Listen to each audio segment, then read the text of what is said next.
रहमान रहीम। Particle physics का जो है आज दूसरा लेक्चर है, second Riyazuddin school of physics. तो पहले relativity and heat and thermodynamics के लेक्चर्स हो चुके हैं। तो इस एक्टिविटी के दूसरे दिन का ये आखिरी लेक्चर है। तो इस लेक्चर को शुरू करने के लिए मैं आज के टॉपिक्स बता दूं और ये आउटलाइन बता दूं कि इसकी आउटलाइन क्या होगी, कौन से जो टॉपिक्स हैं वो आज हम डिस्कस करने जा रहे हैं। तो मेजर जो आज का टॉपिक होगा वो है क्वार्क मॉडल। क्वार्क मॉडल हम डिस्कस करेंगे और क्वार्क मॉडल को थोड़ा सा इन डेप्थ डिस्कस करेंगे। क्वार्क मॉडल को डिस्कस करने के बाद स्टैंडर्ड मॉडल का जस्ट हम एक डायग्राम देखेंगे और उस स्टैंडर्ड मॉडल को इन डेप्थ फ़िलहाल नहीं देखेंगे। कल या परसों इंशाल्लाह स्टैंडर्ड मॉडल को कम्प्लीटली कवर करेंगे। देन फंडामेंटल जो इंट्रैक्शंस हैं, फंडामेंटल इंट्रैक्शंस इंट्रोड्यूस होंगी और उसमें से जो इलेक्ट्रोमैग्नेटिक इंट्रैक्शन है उसको कोशिश करेंगे कि ये आज कवर हो जाए। तो क्वार्क मॉडल से मैं शुरू करता हूँ। क्वार्क मॉडल का एक स्ट्रक्चर, आपको क्वार्क का एक स्ट्रक्चर दिखा दूँ, इसका आपको आइडिया हो जाएगा कि क्वार्क क्या चीज़ है। अगर आप देखें एटॉमिक लेवल पे एक जो पार्टिकल है उसको हम एटम का नाम देते हैं। एटम के अंदर क्या मौजूद है? एटम के अंदर न्यूक्लियस मौजूद है और न्यूक्लियस के अंदर मज़ीद कौन से पार्टिकल्स मौजूद हैं? उसके अंदर प्रोटॉन है, न्यूट्रॉन है और आउटसाइड द न्यूक्लियस इलेक्ट्रॉन है। और अगर हम प्रोटॉन और न्यूट्रॉन की मज़ीद बात करें, आज हम ये जानते हैं कि प्रोटॉन और न्यूट्रॉन फर्दर सब डिवाइड हुए हैं कुछ पार्टिकल्स में जिनको क्वार्क्स का नाम दिया जाता है। तो इसी क्वार्क्स को एक्सप्लेन करने के लिए क्वार्क मॉडल डिस्कस करने जा रहे हैं। तो क्वार्क मॉडल की एक मोटिवेशन आपको बता दूं। इसकी मोटिवेशन है पार्टन्स रदरफोर्ड्स एनालॉग एक्सपेरिमेंट एट एसलैक। अब ये जो पार्टन रदरफोर्ड एनालॉग है, ये बेसिकली रदरफोर्ड जो एक्सपेरिमेंट है उससे रिलेटेड है। रदरफोर्ड एक्सपेरिमेंट के बारे में आप जानते हैं कि रदरफोर्ड एक्सपेरिमेंट क्या था। रदरफोर्ड एक्सपेरिमेंट बेसिकली एक एक्सपेरिमेंट था जिसमें अल्फ़ा पार्टिकल्स को गोल्ड फॉइल पे बम्बार्ड किया गया और उसके ज़रिए न्यूक्लियस की डिस्कवरी हुई। अब ये जो आपके सामने स्ट्रक्चर नज़र आ रहा है लेफ़्ट साइड पे, जो एक कर्व दिखाया गया है, ये कर्व किस चीज़ को रिप्रेजेंट कर रहा है? इस कर्व के अंदर ये बेसिकली अल्फ़ा पार्टिकल्स बम्बार्ड हो रहे हैं और अल्फ़ा पार्टिकल्स कुछ तो स्कैटर हो गए एट डिफरेंट एंगल्स और कुछ जो है पास आउट हो गए गोल्ड फॉइल से और कुछ स्कैटर हो गए, डिफ्लेक्ट होके वापस आए या स्कैटर हो गए। तो उसके लिए कर्व बनाया गया कि कितने जो है एटम्स स्कैटर हो रहे हैं एट व्हाट एंगल। ठीक है, जो ज़ीरो एंगल है, ज़ीरो एंगल पे तो मैक्सिमम जो नंबर ऑफ़ पार्टिकल्स हैं अल्फ़ा पार्टिकल्स वो पास आउट हो गए। लेकिन जैसे जैसे हम देखते हैं कि एंगल ऑफ डिफ्लेक्शन या स्कैटरिंग एंगल बढ़ता जा रहा है, नंबर ऑफ़ पार्टिकल्स कम होते जा रहे हैं। तो ऐसा ही एक कर्व आपको राइट साइड पे नज़र आ रहा है। ये कर्व बेसिकली क्या है? 1960 में एसलैक जो है स्टैनफोर्ड लीनियर एक्सेलरेटर सेंटर है, तो वहाँ पे एक एक्सपेरिमेंट हुआ एटम के अंदर जो न्यूक्लियस है उसके बारे में, प्रोटॉन के बारे में बेसिकली। तो प्रोटॉन के साथ जब ऐसा ही एक्सपेरिमेंट किया गया, उसका कर्व भी उसी तरह से नज़र आया जैसे कि इसका था, न्यूक्लियस का कर्व था। तो इसकी एक एनालॉजी है न्यूक्लियस की प्रोटॉन के साथ। तो ये जो एनालॉजी है बेसिकली इसमें और लेफ़्ट साइड और राइट साइड के कर्व में ये फ़र्क है कि एक पॉइंट ऐसा आता है, एक पॉइंट पे यहाँ पे number of atom, number of जो पार्टिकल्स हैं या नंबर ऑफ़ कॉन्स्टिट्यूएंट्स हैं वो सिर्फ एक नज़र आता है, लेकिन यहाँ पे नंबर ऑफ़ कॉन्स्टिट्यूएंट्स जो वो 3 नज़र आते हैं। ठीक है, इससे ये फ़र्क पता चलता है कि जो न्यूक्लियस था, न्यूक्लियस के अंदर एक ही पार्टिकल मौजूद था, positive particle, that was proton. लेकिन प्रोटॉन के अंदर क्या चीज़ मौजूद है? प्रोटॉन का अगर आप सब स्ट्रक्चर देखें उसके अंदर 3 इस तरह के कोई कॉन्स्टिट्यूएंट्स होंगे। तो उस कॉन्स्टिट्यूएंट को पार्टन बेसिकली पार्ट को कहते हैं, तो उसको पार्टन का नाम दिया गया। ठीक है, तो ये बेसिकली पार्टन मॉडल है। बाद में इसको क्वार्क का नाम दिया गया, लेकिन पहले इसको पार्टन का नाम दिया गया था कि प्रोटॉन जो है वो 3 छोटे पार्टिकल से मिलके या 3 हिस्सों से मिलके बना है। अब वो 3 हिस्से क्या हैं? That were quarks. तो क्वार्क की ये मोटिवेशन है कि क्वार्क्स का मॉडल जो है या जो क्वार्क्स का इंट्रोडक्शन है वो यहाँ से शुरू हुआ।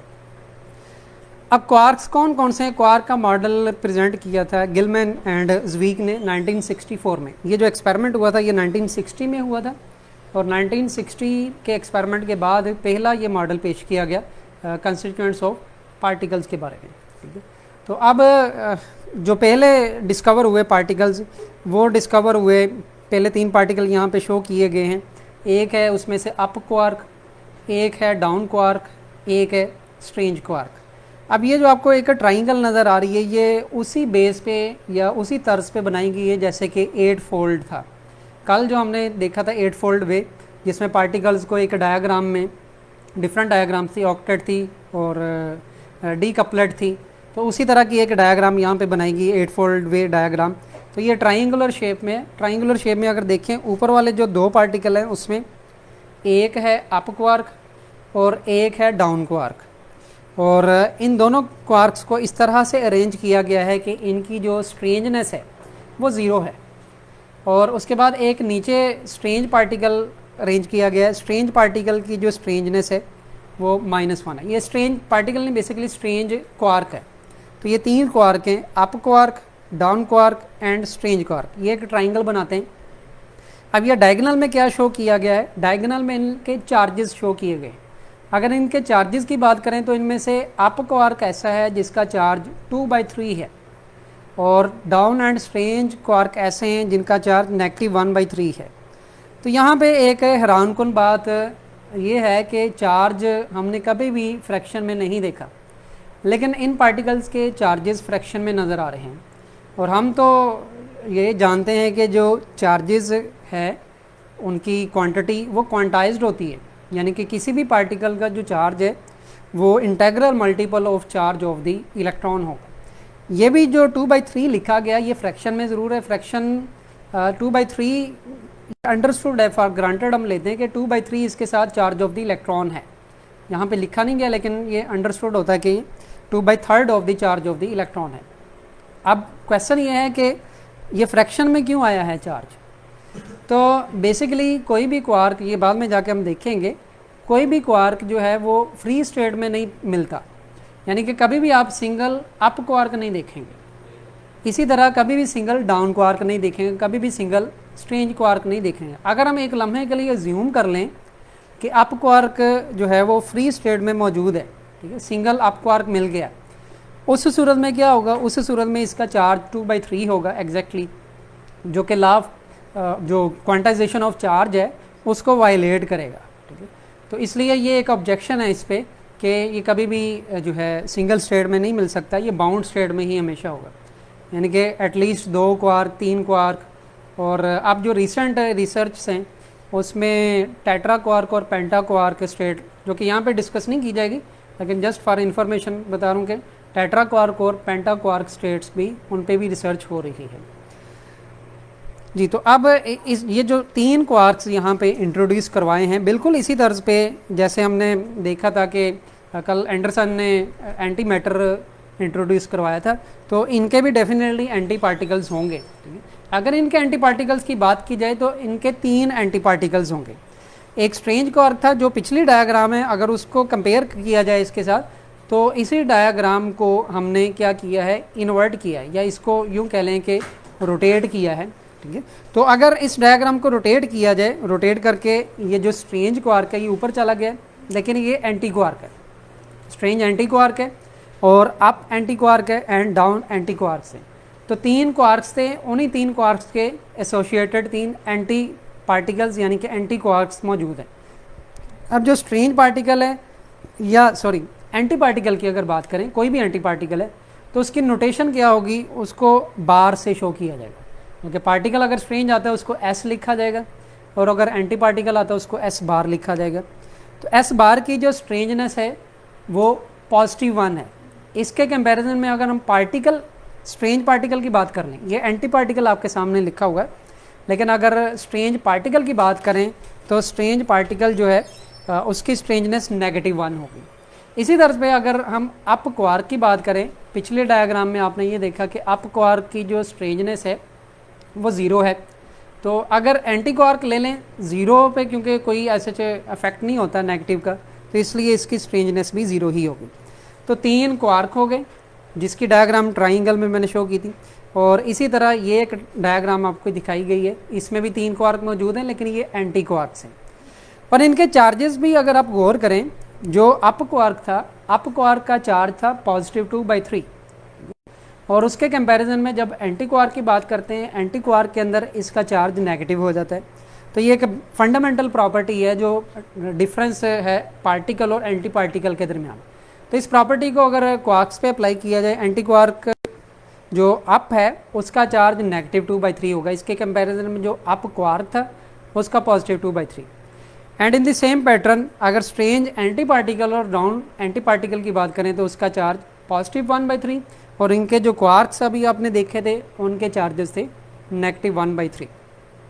तो फर्दर इस पे बात होगी कि इनका चार्ज जो है वो फ्रैक्शन में क्यों है, ठीक है। एक तो मैंने आपको रीज़न बता दी कि जो क्वार्क्स हैं कभी भी आपको फ्री फॉर्म में नहीं मिलेंगे, वो हमेशा बाउंड फॉर्म में होंगे। तो दूसरी रीज़न आगे हम इंशाल्लाह डिस्कस करेंगे। तो इससे अगला जो अगर आप देखें कल का लेक्चर था, कल के लेक्चर में ऐसी ही एक डायग्राम आपको दिखाई गई थी, उसमें बैरियन डीकपलेट ही बनाया गया था, ठीक है। तो बैरियन डीकपलेट 8-4 वे के थ्रू हमने बनाया था, लेकिन उसमें कंपोजिशन ऑफ पार्टिकल्स शो नहीं की गई थी। अब अगर हमें पता चल गया है कि ये पार्टिकल्स जो हैं ये क्वार्क से मिलके बनते हैं, तो इनकी कंपोजिशंस शो की गई हैं। अब ये कैसे पता चलेगा कि जो पहला पार्टिकल मोस्ट लेफ्ट साइड पे टॉप पे शो किया गया है, जिसको डेल्टा नेगेटिव का नाम दिया है, तो इसमें 3 डाउन क्वार्क होंगे, और इसी तरह से डेल्टा 0 है, उसमें 2 डाउन क्वार्क होंगे, एक अप क्वार्क होगा। देखिए कुछ पार्टिकल्स ऐसे हैं जिनकी पहले थ्योरी बनती है, जस्ट हम प्रिडिक्ट करते हैं कि ऐसा पार्टिकल पॉसिबल है। अब प्रिडिक्ट करने के कई एक मेथड है, लाइक कल हमने एक्सपेरिमेंटल एनालिसिस के थ्रू देखा कि एक इलेक्ट्रॉन ऊपर की तरफ जा रहा है तो एक ट्रेस नीचे भी बन रहा है, वो जो ट्रेस नीचे बन रहा है डेफिनेटली यहाँ पे कोई इसका एंटी पार्टिकल होगा, जिसको बाद में पॉजिट्रॉन का नाम दिया गया। ये तो एक्सपेरिमेंटल रिजल्ट से हमने पता चला। एक जो पार्टिकल फिजिक्स में वे आउट यूज़ किया जाता है वो ग्रुप थ्योरी भी है। ग्रुप थ्योरी के ज़रिए हम डिफरेंट कम्बिनेशंस बनाते हैं, जो अभी मैं एक्सप्लेन करने वाला हूँ, उससे भी पता चलता है कि ये पार्टिकल्स पॉसिबल हैं। और ये जो सारे कम्बिनेशन लिखे गए हैं ये बेसिकली ग्रुप थ्योरी के ज़रिए भी आप फाइंड कर सकते हैं। दूसरा इसमें जो क्वांटाइजेशन प्रिंसिपल्स हैं, क्वांटम नंबर्स हैं, कंजर्वेशन प्रिंसिपल्स हैं, उनके थ्रू भी पता चलाया जा सकता है। लाइक मैं ज्यूम कर लूँ कि जो डेल्टा नेगेटिव है, डेल्टा नेगेटिव की कंपोजिशन यहाँ पे लिखी गई है DDD क्वार्क। अगर ये ज्यूम कर लिया जाए कि डेल्टा नेगेटिव की कंपोजिशन है 3 अप क्वार्क, 3 अप क्वार्क्स अगर इसकी कंपोजिशन ले लें तो ये चार्ज इसका कभी भी बैलेंस नहीं होगा। इसका अगर आप चार्ज 3 अप क्वार्क का फाइंड करें, एक अप क्वार्क का चार्ज था +2/3, तो ये 3 का अगर आप फाइंड करें तो इसका चार्ज +2 बनता है। तो +2 कभी भी आप डेल्टा नेगेटिव को असाइन नहीं कर सकते। इसी तरह से अगर हम डेल्टा 0 की बात करें, कोई भी आप पार्टिकल ले लें, तो इसमें जो ग्लोबली कंजर्व्ड कंजर्वेशन प्रिंसिपल्स हैं, कुछ ग्लोबली कंजर्व्ड कंजर्वेशन प्रिंसिपल्स हैं जिसमें चार्ज आ जाता है, मैस आ जाता है, मोमेंटम आ जाता है, और स्पिन है, ठीक है, और फिर बैरियन नंबर है, लेप्टॉन नंबर है। ये हर पार्टिकल के लिए चेक करने हैं, ठीक है। कोई भी पार्टिकल जो ग्लोबली कंजर्व्ड क्वांटम नंबर्स को सेटिस्फाई नहीं करेंगे वो पॉसिबल नहीं है। इसके अलावा दूसरे क्वांटम नंबर्स भी हम चेक करते हैं। हाउएवर ये जो बैरियन हमने कल एक डायग्राम बनाई थी, उसी डायग्राम को कंपोजिशन फॉर्म में लिखा गया है। अब इसको थोड़ा सा मैं मज़ीद एलेबोरेट कर दूं कि अगर आप देखें जो नीचे एक पैरामीटर लिखा गया है, ये स्ट्रेंजनेस है, जो यानी कि स्ट्रेंजनेस है, ये हर पार्टिकल के साथ शो भी की गई है, दैट इज़ बेसिकली स्ट्रेंजनेस। और ये जो I3 लिखा गया है, ठीक है, जो हॉरिजॉन्टल एक्सिस का लेबल है, I3 का मतलब ये आइसोस्पिन है। आइसोस्पिन क्या चीज़ है? स्पिन एक फंडामेंटल प्रॉपर्टी है जो किसी भी पार्टिकल के साथ एसोसिएटेड है, ठीक है। तो उस फंडामेंटल प्रॉपर्टी का एक थर्ड कंपोनेंट है, ठीक है। थर्ड कंपोनेंट जो है वो बेसिकली जो पार्टिकल्स हैं उनको डिफ्रेंशिएट करता है। इसकी मिसाल मैं आपको यूँ दे सकता हूँ कि अगर आप देखें फाइन स्ट्रक्चर और हाइपर फाइन स्ट्रक्चर, स्टार के इफेक्ट देख लें, जीमन इफेक्ट देख लें, उसमें जो एनर्जी लेवल्स हैं वो फर्दर क्लासीफाई हो जाते हैं डिफरेंट एनर्जी लेवल्स में, ठीक है। वहाँ पे जाके जो डीजेनरेसी है वो ख़त्म होना शुरू हो जाती है। तो उसी तर्ज पे ये कुछ ऐसे पार्टिकल्स हैं जिनकी स्पिन एक जैसी है, मतलब कि बैरियन हमने उन पार्टिकल्स को नाम दिया कि जिनकी स्पिन हाफ इंटीजर होगी। लेकिन अब हाफ इंटीजर तो कोई भी हो सकती है, हाफ इंटीजर +1/2 हो सकती है, -1/2 हो सकती है, +2/3, -1/3, ठीक है। तो इनको फिर स्पिन के रिस्पेक्ट से कैसे डिफ्रेंशिएट किया जाएगा, वो third component of the spin होगा जो डिफ्रेंशिएट करेगा। तो ये third component of the spin यहाँ पे दिखाया गया है। तो हर पार्टिकल के लिए ये लिखा गया है। जैसे हम इसकी बात करें, सबसे ऊपर जो पार्टिकल है डेल्टा प्लस प्लस, इसकी स्पिन 3/2 दिखाई गई है, ठीक है। इसी तरह से अगर हम डेल्टा प्लस की बात कर लें तो इसकी स्पिन 1/2 है, डेल्टा ज़ीरो की बात कर लें तो इसकी स्पिन -1/2 है। और ये जो सेंटर में पार्टिकल है जो कि सिग्मा है, अच्छा बाय द वे यहाँ पे सिर्फ 4 पार्टिकल्स दिखाए गए हैं, मेजर 4 पार्टिकल्स हैं जिसमें डेल्टाज हैं। डेल्टा फिर चार्ज के लिहाज से उसकी फर्दर क्लासिफिकेशन है, delta negative, 0, plus and plus plus. इसी तरह दूसरी जो टाइप ऑफ पार्टिकल है वो सिग्मा है, और तीसरी जो टाइप ऑफ पार्टिकल है वो है कैस्केड, और जो चौथी टाइप है वो ओमेगा है। तो अगर आप ये total number of particles count करेंगे 10 पार्टिकल्स बनते हैं, ठीक है। तो इसको फर्दर हम देखते हैं कि इतने ही बनते हैं या कि इसमें कोई रिडक्शन हो सकती है, कोई पार्टिकल ऐसा है जो सिमिलर है या किसी बेस पे उसको हम रिड्यूस कर सकते हैं, ठीक है। तो अगर आप 3 क्वार्क जो पहले मैंने डिफ़ाइन किए हैं, एक up quark, down quark, strange quark, ठीक है। अगर आप एक होमवर्क करें कि हर क्वार्क का जो है जो परम्यूटेशन है उसके थ्रू कम्बिनेशन बनाने की कोशिश करें, तो ये उसी तरह से कम्बिनेशन बने हुए हैं। जैसे आप सबसे ऊपर वाले क्वार्क की बात कर लें, ऊपर वाले पार्टिकल डेल्टा नेगेटिव की, उसमें डाउन क्वार्क से शुरू किया गया, 3 डाउन क्वार्क हैं। उससे अगले में क्या किया गया, एक डाउन क्वार्क की जगह अप क्वार्क को हम ले आए हैं। इसी तरह से फिर एक और डाउन क्वार्क रिप्लेस कर दिए, उसकी जगह भी अप क्वार्क ले आए, और तीसरे डाउन क्वार्क को भी रिप्लेस कर दिया गया। फिर इसी तर्ज पे जो अगर आप रिवर्स चलना शुरू हो जाए, रिवर्स चलते हुए आप देखते हैं मोस्ट राइट साइड पे 3 अप क्वार्क लिए गए हैं, और नेक्स्ट क्या हुआ है, एक अप क्वार्क को डाउन से रिप्लेस कर दिया गया, फिर दूसरे अप क्वार्क को भी डाउन से रिप्लेस कर दिया गया, और तीसरे अप क्वार्क को भी डाउन से रिप्लेस कर दिया गया। और इसी तरह अगर आप यहाँ पर आ जाएं, अगेन यहीं से स्टार्ट करते हैं, ठीक है, 3 अप क्वार्क से। अप क्वार्क से आप डायगोनल में चलना शुरू हो जाएं। डायगोनल में क्या है कि 3 अप क्वार्क में से एक अप क्वार्क को स्ट्रेंज से रिप्लेस कर दिया गया, और इसी तरह यहाँ पर दूसरे अप क्वार्क को भी स्ट्रेंज से रिप्लेस कर दिया गया, और यहाँ पर तीसरे अप क्वार्क को भी स्ट्रेंज से रिप्लेस कर दिया गया। और यहाँ पर अगर आप देख लें, लेफ्ट साइड से स्टार्ट कर लें, डायगोनल में चलें, 3 डाउन क्वार्क थे, तो डाउन क्वार्क में से एक क्वार्क को स्ट्रेंज से, फिर दूसरे को भी स्ट्रेंज से, और फिर तीनों को स्ट्रेंज क्वार्क से रिप्लेस कर दिया गया है। अब ये जो आपको डायग्राम दिखा रहा हूँ, आपने ये मैं आगे जाके एक्सप्लेन करूँगा, एक टर्मिनोलॉजी यूज़ होती है, ठीक है, जो बच्चों के लेवल पे टर्मिनोलॉजी यूज़ होती है, शायद आपको उसका आइडिया ना हो, ठीक है। उसको कहते हैं यंग टैब्लो। अब टैब्लो से कहते हैं स्टापू को, ये आप नाम सुना होगा आपने। ये उसी तरह की गेम है कि आप एक पॉइंट से दूसरे पॉइंट की तरफ जा रहे हैं। तो हम यंग टैब्लो के थ्रू ये सारे कम्बिनेशन फाइंड करेंगे कि कौन कौन से पॉसिबल हैं। तो इसलिए अगर मेरा मशवरा है कि जितने भी लोग सुन रहे हैं, आप थोड़ा सा होमवर्क करने के लिए अगर आपके पास एक पेज है तो पेज लाजमी रख लें, उसमें आप ट्राई कीजिएगा कि ये कम्बिनेशन कैसे बनते हैं जी। इसी तर्ज पे अगर हम देखें, मिज़ान का ऑक्टेट बनाया जा सकता है।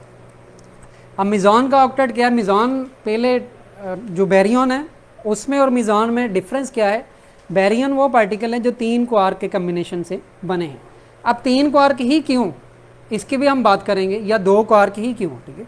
वैसे तो मैं पहले बता चुका हूँ कि 2 क्वार्क और 3 क्वार्क के अलावा जो न्यू रिसर्च है उसके मुताबिक टेट्रा क्वार्क स्टेट और पेंटा क्वार्क स्टेट पे भी काम हो रहा है, ठीक है। लेकिन फ़िलहाल हमें ये 2 जो स्टेट्स हैं जिसमें 2 क्वार्क्स एंड 3 क्वार्क स्टेट हैं, उनके बारे में काफ़ी हमें जो है चीज़ें क्लियर हैं। तो इसलिए 2 क्वार्क का कम्बिनेशन अगर हम बनाएं तो मिज़ान बनता है, 3 क्वार्क का कम्बिनेशन बनाएं तो उसके थ्रू बैरियन बनता है। तो ये सारे वो मिज़ान शो किए गए हैं जो 2 क्वार्क से मिलके बनते हैं। सॉरी, हाँ सेंटर की करते हैं बात। सेंटर का मतलब कि 2 और 3 क्वार्क के दरमियान, अब इस पे करते हैं बात जी। तो अब वन बाय वन हम स्टार्ट कर लेते हैं। लाइक हम कहते हैं कि एक क्वार्क आपके पास है अप और दूसरा अप, ये दो मिलके कोई पार्टिकल बना दें, तो दो अप और अप मिलके कोई पार्टिकल जब बनाएंगे उसमें बहुत सारे कंजर्वेशन प्रिंसिपल्स फेल हो जाते हैं। तो इसलिए हमें एक कम्बिनेशन लेना पड़ता है पार्टिकल का। कम्बिनेशन के अंदर एक पार्टिकल लेंगे और एक एंटी पार्टिकल लेंगे, ठीक है। तो पार्टिकल लाइक हम शुरू कर लेते हैं अप क्वार्क से। अगर अप क्वार्क पार्टिकल लें तो अप क्वार्क के साथ किसको मिलाया जा सकता है? सेंटर में आप देखें अप क्वार्क के साथ उसी का एंटी पार्टिकल मिलाया जा सकता है। तो अप क्वार्क के साथ उसका एंटी पार्टिकल मिलाएं तो अप बार, तो ये एक नया पार्टिकल सामने आ जाएगा, ठीक है, जिसको पाई ज़ीरो का नाम दिया जाता है, ठीक है, पाई ऑन पार्टिकल ये बनता है। इसी तरह अप क्वार्क के साथ अगर आप डाउन बार को मिला लें तो ये पार्टिकल बन जाता है जिसको पाई पॉजिटिव इन रिस्पेक्ट के इसका चार्ज पॉजिटिव आता है, इसलिए इसको पाई पॉजिटिव का नाम दिया गया। अब अप क्वार्क के साथ या अप क्वार्क के साथ स्ट्रेंज बार मिलाया जा सकता है, ठीक है, ये के ऑन पार्टिकल बन जाता है, ठीक है। इसी तरह से अप क्वार्क के साथ डाउन क्वार्क मिलाया जा सकता है और अप क्वार्क के साथ डाउन बार हमने यहाँ पे मिला लिया हुआ है। तो अप के सारे इस तरह से कम्बिनेशन कंप्लीट हो सकते हैं, ठीक है। यानी कि अप के 3 कम्बिनेशन वो बनेंगे जो दो कम्बिनेशन वो बनेंगे जो दूसरे एंटी पार्टिकल के साथ है। लाइक अप क्वार्क को डाउन बार के साथ, अप क्वार्क को स्ट्रेंज बार के साथ। फिर अप क्वार्क की ही हम बारी लेते हैं, अप क्वार्क में ही एंटी पार्टिकल ले आते हैं, मतलब कि अप बार को कंबाइन करते हैं बाकी पार्टिकल्स के साथ। अप बार को मिलाया जा सकता है अप के साथ, इसके 3 कम्बिनेशन बनेंगे। अप जो था उसको तो सिर्फ हम 2 के साथ मिला सकते हैं, मतलब कि डाउन बार के साथ और स्ट्रेंज बार के साथ और अप बार के साथ। अब अगर अप बार लेते हैं, अप बार को अप बार के साथ नहीं मिलाएंगे, अप बार को स्ट्रेंज के साथ या डाउन के साथ, इस तरह से ये कम्बिनेशन बनेंगे। इसी तरह अगर हम स्ट्रेंज पार्टिकल की बात कर लें, पहले स्ट्रेंज पार्टिकल को स्ट्रेट हम मिलाते हैं, स्ट्रेंज पार्टिकल को अदर 2 एंटी पार्टिकल के साथ और स्ट्रेंज के ही एंटी पार्टिकल के साथ मिलाएंगे। फिर स्ट्रेंज बार की अगर बात करें तो कुछ कम्बिनेशन डिस्कार्ड हो जाएंगे। डिस्कार्ड कैसे कि आपने जो स्ट्रेंज पार्टिकल लिया, स्ट्रेंज पार्टिकल को पहले स्ट्रेंज बार के साथ मिला लिया, अब आप इनिशियली स्ट्रेंज बार ले रहे हैं, तो स्ट्रेंज बार को जब स्ट्रेंज के साथ मिलाएंगे तो ये सिमिलर पार्टिकल बनेगा, उसको फिर एक ही दफ़ा उस कम्बिनेशन को काउंट करेंगे, उसको 2 दफ़ा काउंट नहीं करेंगे। तो इस तरह अगर आप पार्टिकल्स देखें, ये इनको अरेंज किया गया है उसी तरह से स्ट्रेंजनेस और जो है चार्ज एंड आइसोस्पिन के रिस्पेक्ट से। अगर आप चार्ज देखें तो चार्ज यहाँ पे 1 है, ये जितने भी इस डायगोनल के अंदर है, ठीक है, ये जितने इस डायगोनल के अंदर चार्जेस हैं यानी कि पार्टिकल्स हैं, up and down bar, similarly strange bar and up, इनका चार्ज +1 है। और ये जो है डाउन बार स्ट्रेंज, अप बार डाउन, और ये सारे जितने इस डायगोनल पे पार्टिकल्स हैं वो न्यूट्रल पार्टिकल्स हैं, इनका चार्ज 0 है। और इन द सेम पैटर्न ये जो आपको पार्टिकल्स दिखाए गए हैं इनका चार्ज -1 है। और अगर हम बात कर लें इसकी आइसोस्पिन की, तो ये only this particle most right side पे जो पार्टिकल है इसकी आइसोस्पिन है 1। और फिर ये जो सेंटर में आ जाते हैं 2 पार्टिकल, स्पिन तो क्योंकि फ्रैक्शन में भी पॉसिबल है तो इनकी स्पिन बन जाती है 1/2, ठीक है। और सेंटर में ये जो 3 पार्टिकल शो किए गए इनकी आइसोस्पिन 0 है, देन -1/2 एंड -1। तो ये डिफरेंट पार्टिकल्स जो है पॉसिबल है।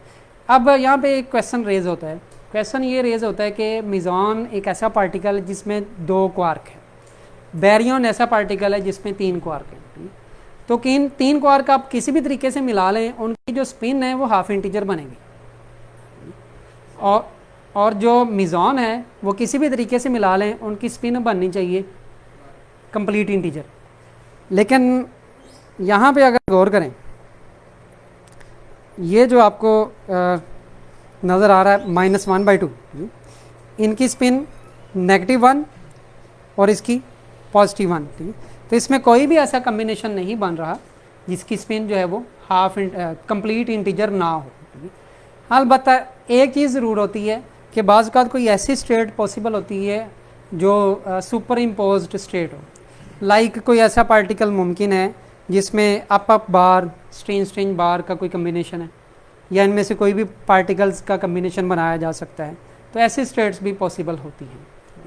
तो दो मैंने यहाँ पे बताई हैं type of particles with respect to quarks. ठीक है, क्वार्क मॉडल के अंदर अगर आप देखें तो क्वार्क जो मिल के बनाता है, क्वार्क इस रिस्पेक्ट से आप कह सकते हैं कि मोस्ट फंडामेंटल पार्टिकल्स हैं, कि वो फर्दर डिविजिबल नहीं है, दूसरे पार्टिकल्स बनाने में हेल्प कर रहे हैं। ठीक है, अब हेल्प कैसे करते हैं, एक क्वेश्चन और भी रेज होता है। जैसे कल बात हुई थी कि न्यूक्लियस के अंदर जो न्यूक्लियॉन्स हैं वो कैसे आपस में बंधे हुए हैं, वो तो हमने बता दिया कि उनके दरमियान एक पार्टिकल एक्सचेंज होता है जिसको मिजॉन का नाम दिया। तो ये कैसे आपस में बंधे हुए, इसका क्वेश्चन आगे आएगा जब हम डिस्कस करेंगे फंडामेंटल इंट्रैक्शंस। ठीक है, सिंपल आंसर फिलहाल इसका यही है कि इनके दरमियान भी कोई फोर्स मौजूद है जो इनको बांधे रखती है।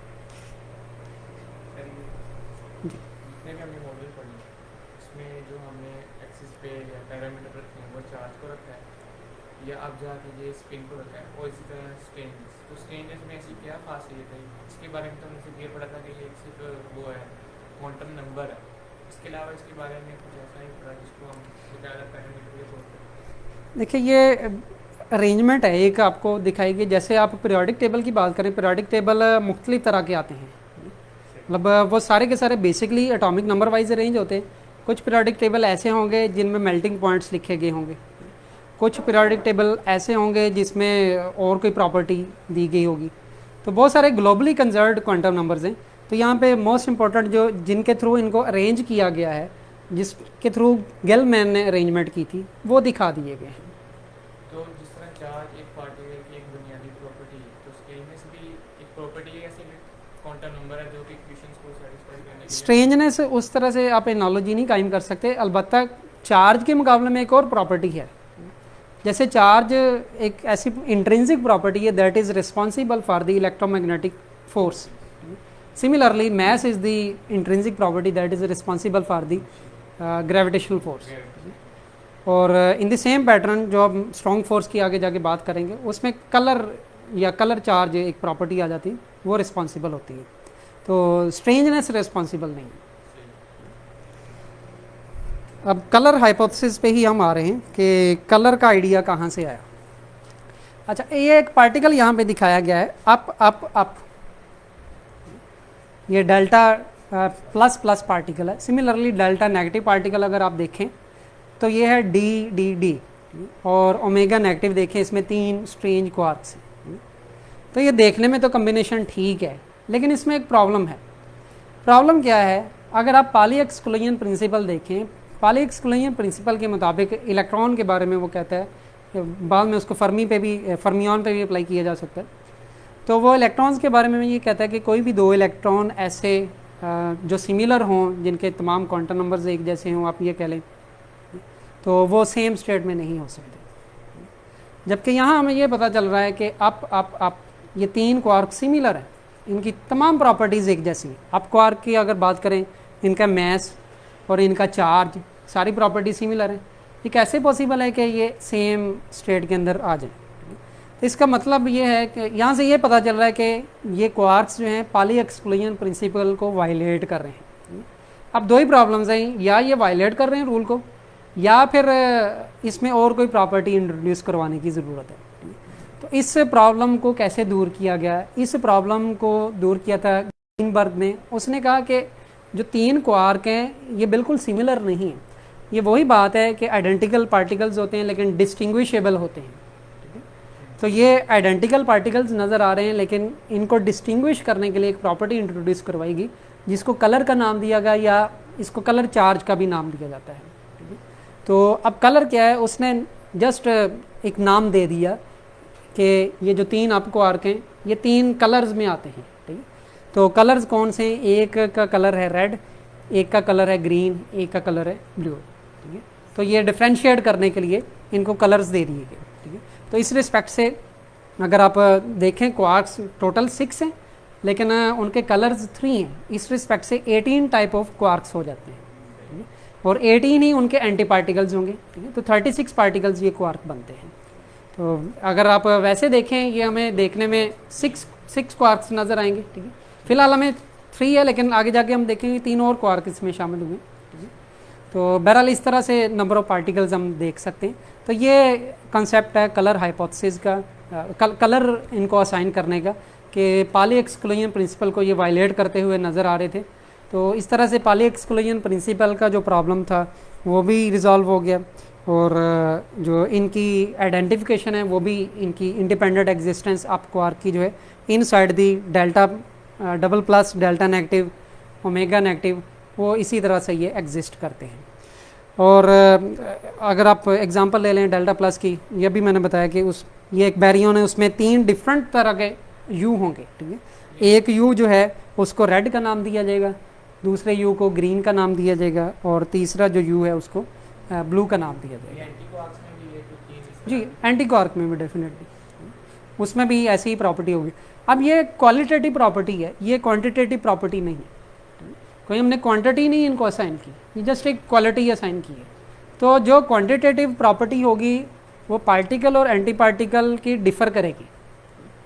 मतलब कि अगर आप कहें कि चार्ज है, चार्ज एक क्वांटिटेटिव प्रॉपर्टी है, तो पार्टिकल का चार्ज लाइक अगर नेगेटिव इलेक्ट्रॉन का positron that is anti electron, उसका चार्ज होगा +1।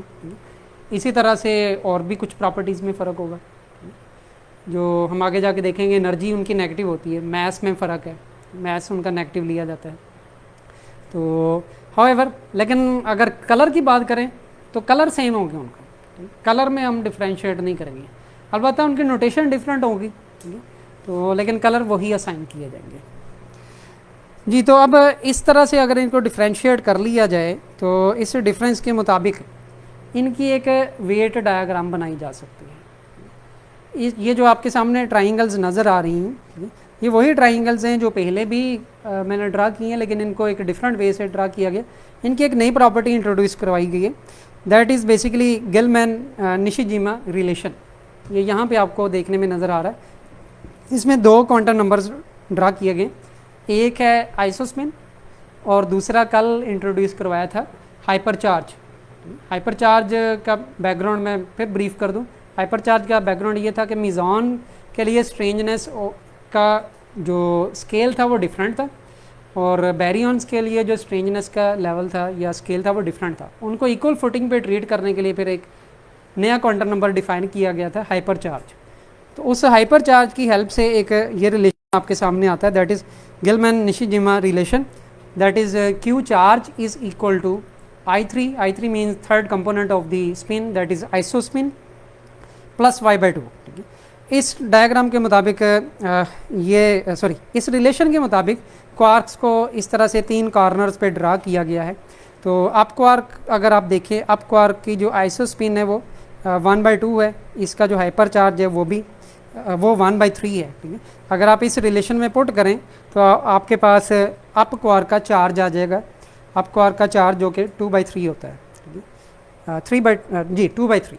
सिमिलरली डाउन क्वार्क का चार्ज फाइंड किया जा सकता है, स्ट्रेंज क्वार्क का चार्ज, या इनकी कोई भी प्रॉपर्टी फाइंड की जा सकती है। इसमें इस रिलेशन में 2 आपके पास नाउन क्वांटिटीज़ होंगी, एक अननाउन क्वांटिटी होगी, तो इसको सॉल्व किया जा सकता है। और ये जो दूसरी डायग्राम आपको नज़र आ रही है, ये दूसरी डायग्राम है फॉर दी एंटी पार्टिकल, जो बॉटम पे बनी हुई है। ये एंटी पार्टिकल के लिए वेट डायग्राम है। यहाँ पे मैंने एक जो है न्यू वर्ड यूज़ किया है, अगर आप देखें इसकी स्टेटमेंट में, this is the weight diagram for 3 left particles of SU3 and right of SU3। अब SU3 क्या चीज़ है? SU3 basically special unitary groups हैं। ये ग्रुप थ्योरी की एक टर्म है।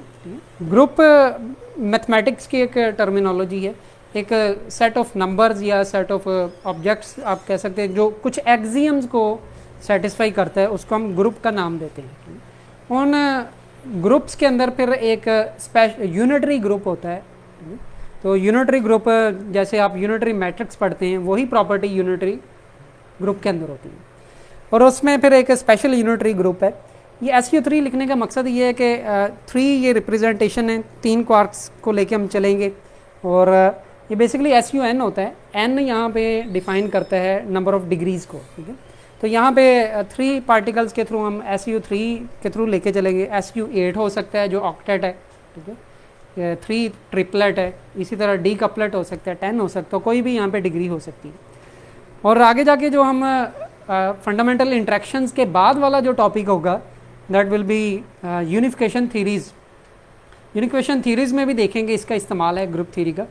तो मैं कोशिश करूँगा कि 1-2 स्लाइड्स इसके इंट्रोडक्शन पे लगा दूँ ताकि आपको मज़ीद आइडिया हो जाए ग्रुप्स का। तो ये SU3 से आप ने बेफिक्र रहना है, इसके बारे में फ़िक्रमंद होने की ज़रूरत नहीं है, ये बाद में इसका मज़ीद आइडिया आ जाएगा क्या चीज़ है जी। तो अब जो क्वार्क्स हैं, क्वार्क्स की हम रिप्रेजेंटेशंस की तरफ आते हैं कि क्वार्क को कैसे रिप्रेजेंट किया जाता है। और जो मैंने बताया था कि आप खुद से डिफरेंट कम्बिनेशंस बना के देख सकते हैं कौन कौन से क्वार्क्स पॉसिबल है, हम उस रिप्रेजेंटेशन की तरफ जा रहे हैं। अच्छा, इस रिप्रेजेंटेशन को समझने के लिए अगर आप मोस्ट लेफ्ट साइड पे देखें, मैंने एक कॉलम बनाया हो जिसमें टेंसर लिखा हुआ है। तो टेंसर के बारे में होपफुली आपको आइडिया होगा, अगर नहीं है तो ये जितना आपको फ़िलहाल चाहिए आइडिया उतना मैं बता दूं कि डिफरेंट रैंक्स के टेंसर होते हैं, ठीक है। टेंसर आप ये कह लें कि नंबर, एक जर्नल कोई भी मैथमेटिकल टर्म कह सकते हैं, ठीक है। उसकी अब टर्म की डिफरेंट कैटेगरीज, अगर रैंक 0 होगा तो उसको हम स्केलर कहते हैं, ठीक है। और अगर रैंक 1 होगा तो इसको वेक्टर का नाम दिया जाता है, और इसका रैंक 2 होगा तो उसको टेंसर का नाम दिया जाता है। इसकी अगर मैं एग्जांपल दूं, मैथ्स जो है वो एक 0 रैंक टेंसर है, मैथ्स एक स्केलर क्वांटिटी है। और इसी तरह टाइम जो है वो एक स्केलर क्वांटिटी है, उसका टेंसर रैंक 0 है। उसके कंपैरिजन में वेक्टर क्वांटिटी की बात कर लें, वेक्टर क्वांटिटी लाइक आप बात कर लें फोर्स की, तो फोर्स एक रैंक 1 का टेंसर है जिसको वेक्टर का नाम दिया जाता है। और कुछ ऐसे टेंसर्स हैं जो रैंक 2 के हैं, जैसे एनर्जी मोमेंटम टेंसर है, उसका रैंक 2 है। और मेथड्स ऑफ मैथमेटिकल फिज़िक्स में भी आपके पास एग्जांपल्स मौजूद हैं। जो आपके पास है क्रॉनिकर डेल्टा फंक्शन, डेल्टा आई जे जिसको लिखा जाता है, डेल्टा आई जे में 2 इंडाइसेस होते हैं, तो वो रैंक 2 टेंसर है। और उसके कंपैरिजन में ये जो आपको सामने नज़र आ रही है रिप्रेजेंटेशन, इसमें एक ही इंडेक्स लगाया गया है आई, तो ये रैंक 1 का टेंसर है। और इसी तरह आपने एक और टेंसर पढ़ा हुआ है जिसको लेविच-विटा टेंसर का नाम दिया जाता है, एप्सिलॉन आई जे के, तो वो रैंक 3 टेंसर होता है। तो इनके डिफरेंट रैंक्स हैं। तो फिलहाल जो हमारी ज़रूरत है वो यही है कि इसका रैंक जो है 1 है। तो क्वार्क की रिप्रेजेंटेशन, इसको लेट्स सपोज हम क्यू कह देते हैं क्वार्क के रिस्पेक्ट से, तो इस रिप्रेजेंटेशन को क्यू आई लिखा जा सकता है। अब आई जो है ऊपर लिखना है, नीचे लिखना है। यहाँ पर हमने ये डिफ़ाइन कर लिया कि अगर नीचे लिखा जाएगा तो इसको पार्टिकल कहा जा सकता है। डिफरेंट बुक्स में आपको डिफरेंट नोटेशंस मिलेंगी, ठीक है। अगर हम ये डिफ़ाइन कर लें कि जो नीचे लिखा हुआ है टेंसर का इंडेक्स है, इसको इंडेक्स कहा जाता है, तो वो आई है। तो आई की वैल्यूज़ यहाँ पे क्योंकि 3 हमारे पास क्वार्क्स मौजूद हैं, जिसमें अप क्वार्क, डाउन क्वार्क और स्ट्रेंज क्वार्क है, उस रिस्पेक्ट से इसका इंडेक्स कहाँ से लेके कहाँ तक होगा, index will run from 1 to 3, 1 से 3 तक। तो पहले को 1 असाइन कर देते हैं, दूसरे को 2 असाइन कर देते हैं, तीसरे को 3 असाइन कर देते हैं। तो Q1 फिर इस रिस्पेक्ट से हमने अप क्वार्क को नाम दे दिया, और Q2 जो है डाउन क्वार्क को नाम दे दिया, और Q3 जो है स्ट्रेंज क्वार्क को नाम दे दिया। इस रिस्पेक्ट से अगर आप क्वार्क एंटी पार्टिकल या एंटी क्वार्क की बात करें, तो एंटी क्वार्क का जो इंडेक्स है या तो ऊपर लिखा जाएगा जैसे कि ये लिखा हुआ है, या फिर इसके ऊपर एक बार के थ्रू इसको रिप्रेजेंट कर देते हैं। दोनों नोटेशंस पॉसिबल हैं, लेकिन हम ये जो मोस्ट लेफ्ट साइड पे नोटेशंस लिखी हुई हैं मोस्टली इसी को यूज़ करेंगे इन जनरल नोटेशन, और जब इसको स्पेसिफाई करेंगे यानी कि अप डाउन या स्ट्रेंज, तो उसके लिए आई इंडेक्स इस्तेमाल नहीं करेंगे, उसके लिए बार का इस्तेमाल करेंगे। यानी कि कहीं पे अगर आपको अप और जो एंटी पार्टिकल अप है उसका कम्बिनेशन बनाने की ज़रूरत है, तो उसको यू आई जो है सबस्क्रिप्ट और यू आई सुपरस्क्रिप्ट नहीं लिखेंगे, बल्कि उसको अप बार लिखेंगे। लेकिन अगर आपने जर्नल नोटेशन लिखनी है क्यू आई, तो एक का इंडेक्स ऊपर लिखेंगे, एक का इंडेक्स नीचे लिखेंगे। इस तरह से कम्बिनेशन बनाई जा सकती है। अच्छा, ये जो नोटेशंस हैं ये चेंज हो सकती है। इसकी एक एनालॉजी आप कह सकते हैं क्वांटम मैकेनिक्स के साथ। क्वांटम मैकेनिक्स के साथ क्या एनालॉजी है? क्वांटम मैकेनिक्स के साथ एनालॉजी इसकी ये है कि क्वांटम मैकेनिक्स में भी आप देखते हैं कोई ऑपरेटर है, अगर उस ऑपरेटर की मैट्रिक्स रिप्रेजेंटेशन पॉसिबल होती है, उसको मैट्रिक्स में रिप्रेजेंट किया जा सकता है, लेकिन उसकी उस वक्त तक कोई वर्थ नहीं है जब तक आप उसको किसी भी वेव फंक्शन पे अप्लाई नहीं करते। वेव फंक्शन पे आप उस ऑपरेटर को अप्लाई करते हैं, आपके सामने कोई ऑब्जर्वेबल कोई आइगन वैल्यू आती है जिसके थ्रू आप बताते हैं कि इसकी ये प्रोबेबिलिटी हो सकती है, ठीक है, प्रोबेबिलिटी एम्पलीट्यूड फाइंड करते हैं। उसी तर्ज पे ये है कि इसकी अपनी कोई वर्थ नहीं है, ये जस्ट एक ऑपरेटर, इसको ऑपरेटर नहीं कहा जाता, ग्रुप थ्योरी में इसको जनरेटर का नाम दिया जाता है, ठीक है। This is basically generator off particles, यानी कि इसको जाके हम कहाँ पे अप्लाई करेंगे, अगली स्लाइड में ये पता चलेगा कि कैसे अप्लाई करेंगे और इससे कैसे पार्टिकल्स जनरेट होंगे। तो अगर मोस्ट टॉप इक्वेशन की बात करें, सबसे ऊपर जो इक्वेशन लिखी हुई है इसमें आप देखें क्यू आई जो है एक रिप्रेजेंटेशन लिखी हुई है, और ये जो है ज़ीरो, यहाँ पर एक कैट नोटेशन लिखी गई है। Ket notation zero ket notation represent करता है वैक्यूम को, तो या फिर ग्राउंड स्टेट को ये रिप्रेजेंट करता है। तो वहाँ पे जाके जब आप ये ऑपरेटर कह लें या ग्रुप थ्री के मुताबिक जनरेटर कह लें, जनरेटर अप्लाई करते हैं तो इससे पार्टिकल जनरेट होता है। कौन सा पार्टिकल जनरेट हुआ? जब आपने क्यू आई ऑपरेटर अप्लाई किया जो कि एंटी पार्टिकल जनरेटर है, तो उससे आपको क्या मिला? आपको एक पार्टिकल मिला, ठीक है। यानी कि जब जो क्वार्क है वो ग्राउंड स्टेट पे या वैक्यूम पे जाके अप्लाई होगा तो आपको एक पार्टिकल मिल जाएगा। दूसरे अल्फाज में आप ये भी कह सकते हैं कि जो वैक्यूम है, वैक्यूम के अंदर कभी भी पार्टिकल मौजूद नहीं हो सकता, उसकी जो है एक पार्टिकल एक एंटी पार्टिकल दोनों बाउंड स्टेट में मौजूद होंगे। अच्छा, अब इसको स्पेसिफाई अगर कर लें, एक एग्जांपल ले लें।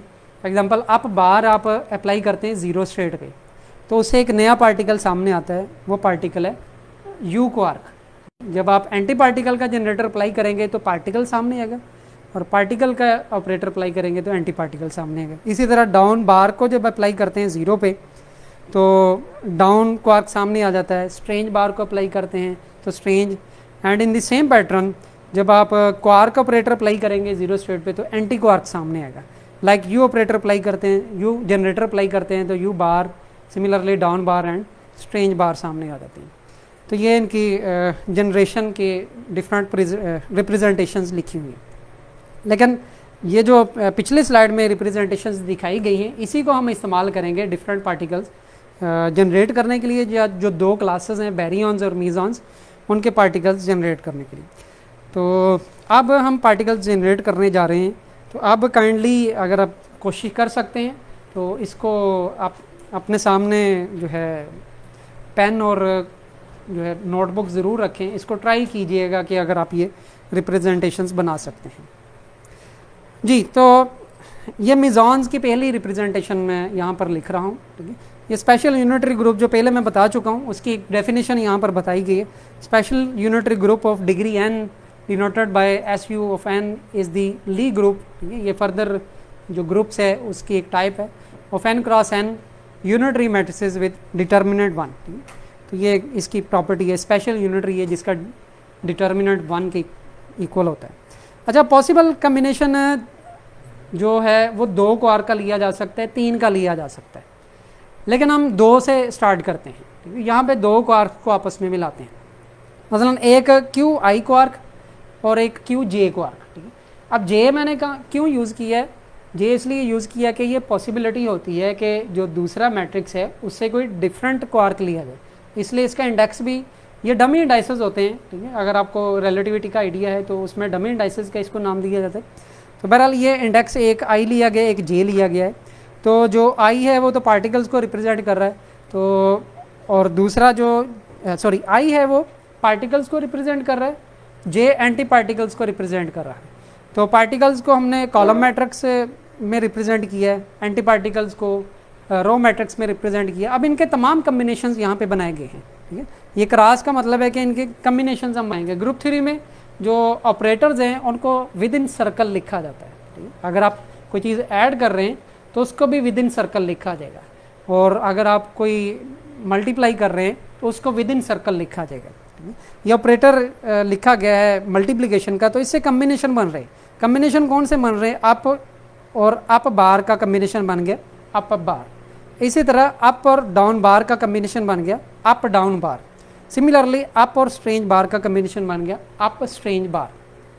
And in the same pattern बाकी भी कम्बिनेशन बनाए गए। तो यहाँ पे आपके सामने टोटल 9 पार्टिकल्स, हमें लग रहा है कि टोटल 9 पार्टिकल्स बनेंगे। तो लेकिन SU3 रिप्रेजेंटेशन ये कहती है कि ये कम्बिनेशन जो है रिड्यूसेबल है। रिड्यूसेबल का मतलब है कि इसको 2 डिफरेंट हम टाइप्स में डिवाइड कर सकते हैं। अब डिफरेंट टाइप्स में डिवाइड कैसे किया जा सकता है, फ़िलहाल उसकी रिप्रेजेंटेशन लिखी गई है।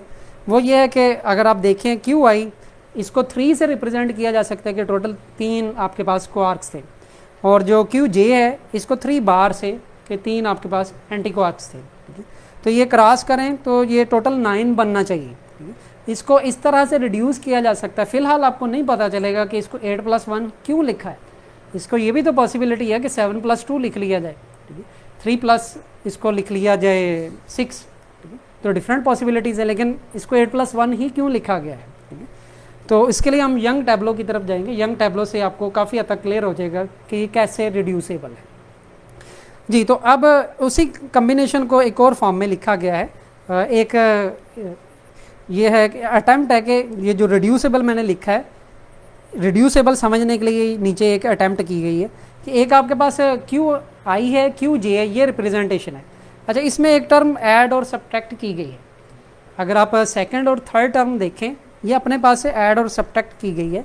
इसमें एक थर्ड इंडेक्स K इंट्रोड्यूस करवाया गया, और QK एंड QK, यानी कि एक पार्टिकल है एक एंटी पार्टिकल है, और इसके साथ एक फंक्शन जिसको क्रॉनिकर डेल्टा फंक्शन का नाम दिया जाता है, ये इंट्रोड्यूस करवाया गया है। ठीक है, अब क्रॉनिकर डेल्टा फंक्शन इंट्रोड्यूस करवाने का मकसद यहाँ पर क्या है, इन इंडाइसेस को कैसे प्ले करते हैं। ठीक है, इंडाइसेस को प्ले करने का तरीका एक बस क्लू ज़हन में रखें कि लेफ़्ट साइड पे जितने इंडाइसेस हैं उतने ही राइट साइड पे होने चाहिए, या अगर किसी एक साइड पे नंबर ऑफ़ इंडाइसेस ज़्यादा हैं तो वो कॉन्ट्रैक्ट होने चाहिए। कॉन्ट्रैक्ट होने का मतलब ये होता है कि अगर कोई एक्स्ट्रा इंडेक्स आ गया है, वो इंडेक्स कंट्रावेरिएंट में भी होना चाहिए, कोवेरिएंट में भी होना चाहिए। लाइक आप लेफ़्ट साइड की बात कर रहे हैं, लेफ़्ट साइड पे एक इंडेक्स है I, जो कि आपके पास यहाँ पे सबस्क्रिप्ट में लिखा गया है, कोवेरिएंट में लिखा गया। राइट साइड पे आप देख लें, राइट साइड पे Q के साथ I कोवेरिएंट में लिखा गया। इसके अलावा यहाँ पे कहीं भी हमें I नज़र नहीं आ रहा। यहाँ पे नज़र आ रहा है डेल्टा में यहाँ पर कोवेरिएंट में लिखा गया है। यहाँ देख ले कोवेरिएंट में लिखा गया, कंट्रावेरिएंट में कहीं भी I नज़र नहीं आ रहा।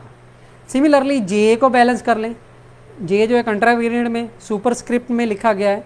तो लेफ़्ट साइड पे इस एक इंडेक्स है J, राइट साइड पे यहाँ पर देख लें सुपर स्क्रिप्ट में लिखा गया है, यहाँ पर देख लें, यहाँ पर देख लें, तो J भी बैलेंस है। अब राइट साइड पे एक एक्स्ट्रा इंडेक्स है K, जो कि लेफ़्ट साइड पे मौजूद नहीं है। ठीक है, लेकिन उसका कोवेरिएंट भी मौजूद है, कंट्रावेरिएंट भी मौजूद है। ठीक है, ये इंडाइसेस मिलके कॉन्ट्रैक्ट हो रहे हैं, इसको कॉन्ट्रैक्शन का नाम दिया जाता है। रिलेटिविटी की एक टर्म है कॉन्ट्रैक्शन, इंडाइसेस कॉन्ट्रैक्शन। तो ये इंडेक्स यहाँ पे कॉन्ट्रैक्ट हो रहे हैं, इसलिए कोई भी आपने अगर इंडेक्स इंट्रोड्यूस करवाना है तो उसको इस तरह से कॉन्ट्रैक्ट करना है। तो ये एक टर्म अपने पास से इंट्रोड्यूस करवाई गई है, इसको सब्ट्रैक्ट भी किया गया है, इसको ऐड भी किया गया। अब इस रिस्पेक्ट से अगर आप इसको एक किसी ऑपरेटर का नाम दे देते, जनरेटर का नाम दे देते, ये बेसिकली जनरेटर ऑफ दी मिज़ॉन है, यानी कि ये एक ऐसा आपके पास फार्मूला बन गया है जिसके ज़रिए आप मिज़ॉन पार्टिकल्स जनरेट करना शुरू हो जाएंगे। अब ये फार्मूला क्या है, यहाँ पे अगर आप गौर करें, ये आप डेफिनेटली अप्लाई करेंगे जाके ज़ीरो स्टेट पे, ज़ीरो स्टेट से पार्टिकल्स बनेंगे। अब मैं कोई एक इंडेक्स की पर्टिकुलर वैल्यू ले लेता हूँ, लाइक आप I की वैल्यू ले लें 1। ठीक है, I की वैल्यू जब 1 लेंगे, लेफ्ट साइड पे ये बन जाएगा P1J, राइट साइड पे ये बनेगा Q1QJ, and similarly -1/3 delta 1J QK। अब J जो है वो आपके पास रनिंग इंडेक्स है, फ्री इंडेक्स है।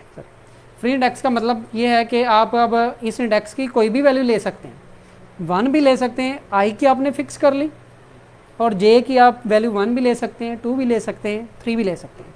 बारी बारी तीनों वैल्यूज़ लेके देखें। फॉर एग्जांपल हम जे की वैल्यू 1 लेते हैं तो ये बन जाएगा राइट साइड पे, लेफ्ट साइड पे P11 बन जाएगा, राइट साइड पे बन जाएगा Q1 -1/3 डेल्टा 1 1। अब के की बात आती है, डेल्टा 1 1 की आपको पता है वैल्यू 1 होती है। अब के की कोई भी आप पॉसिबल वैल्यू ले सकते हैं, के की वैल्यू 1 भी ली जा सकती है, 2 भी ली जा सकती है, 3 भी ली जा सकती है। यानी कि P11 किसके इक्वल आएगा, Q1 -1/3 क्यू के। अब अगर आप के की वैल्यू 1 रख लें पहले कम्बिनेशन में, तो ये फाइनली जो कम्बिनेशन सामने आएगा वो ये होगा P11 is equal to Q1 -1/3 Q1। तो ये अल्टीमेटली 2/3 Q1 बन जाएगा। ठीक है, अब Q1 क्या है, वो है अप।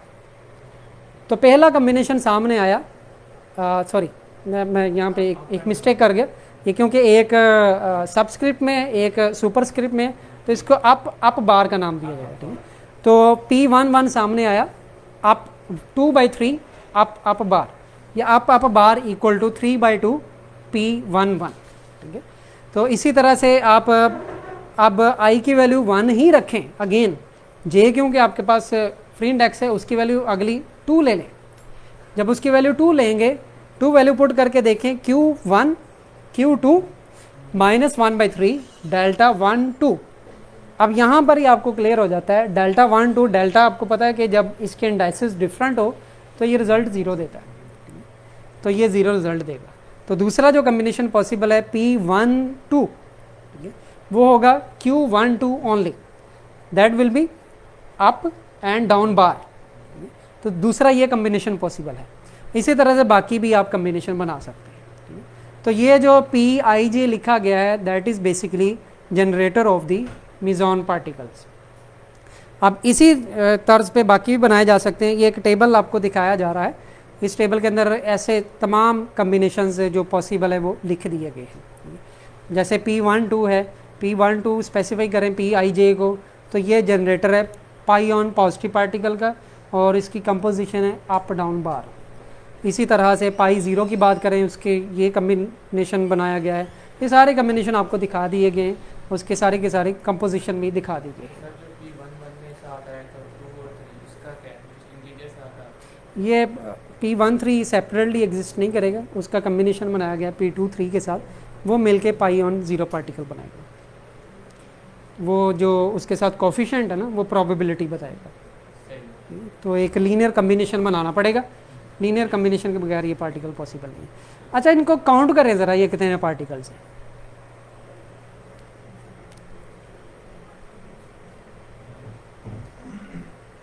जी 8 पार्टिकल्स।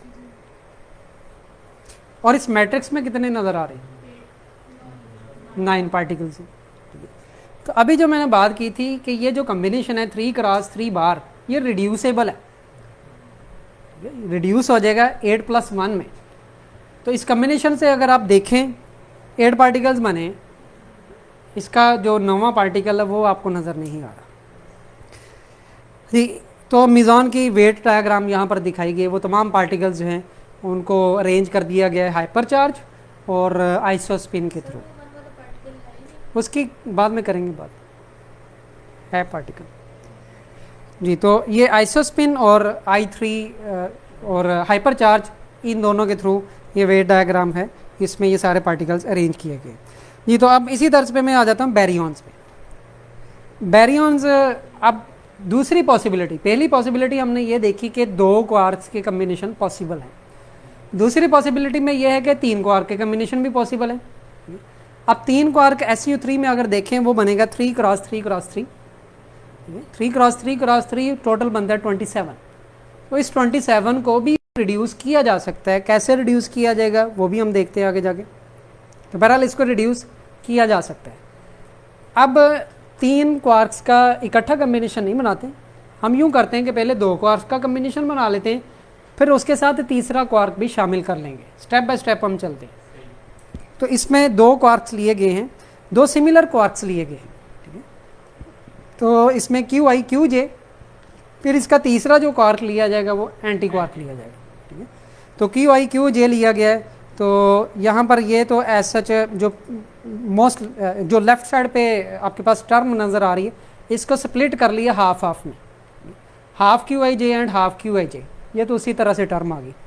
अतः ये जो टर्म है ये हमने अपने पास से ऐड और सब्ट्रैक्ट कर दिया, मतलब कि half Q I J add की है और half Q I J subtract की है।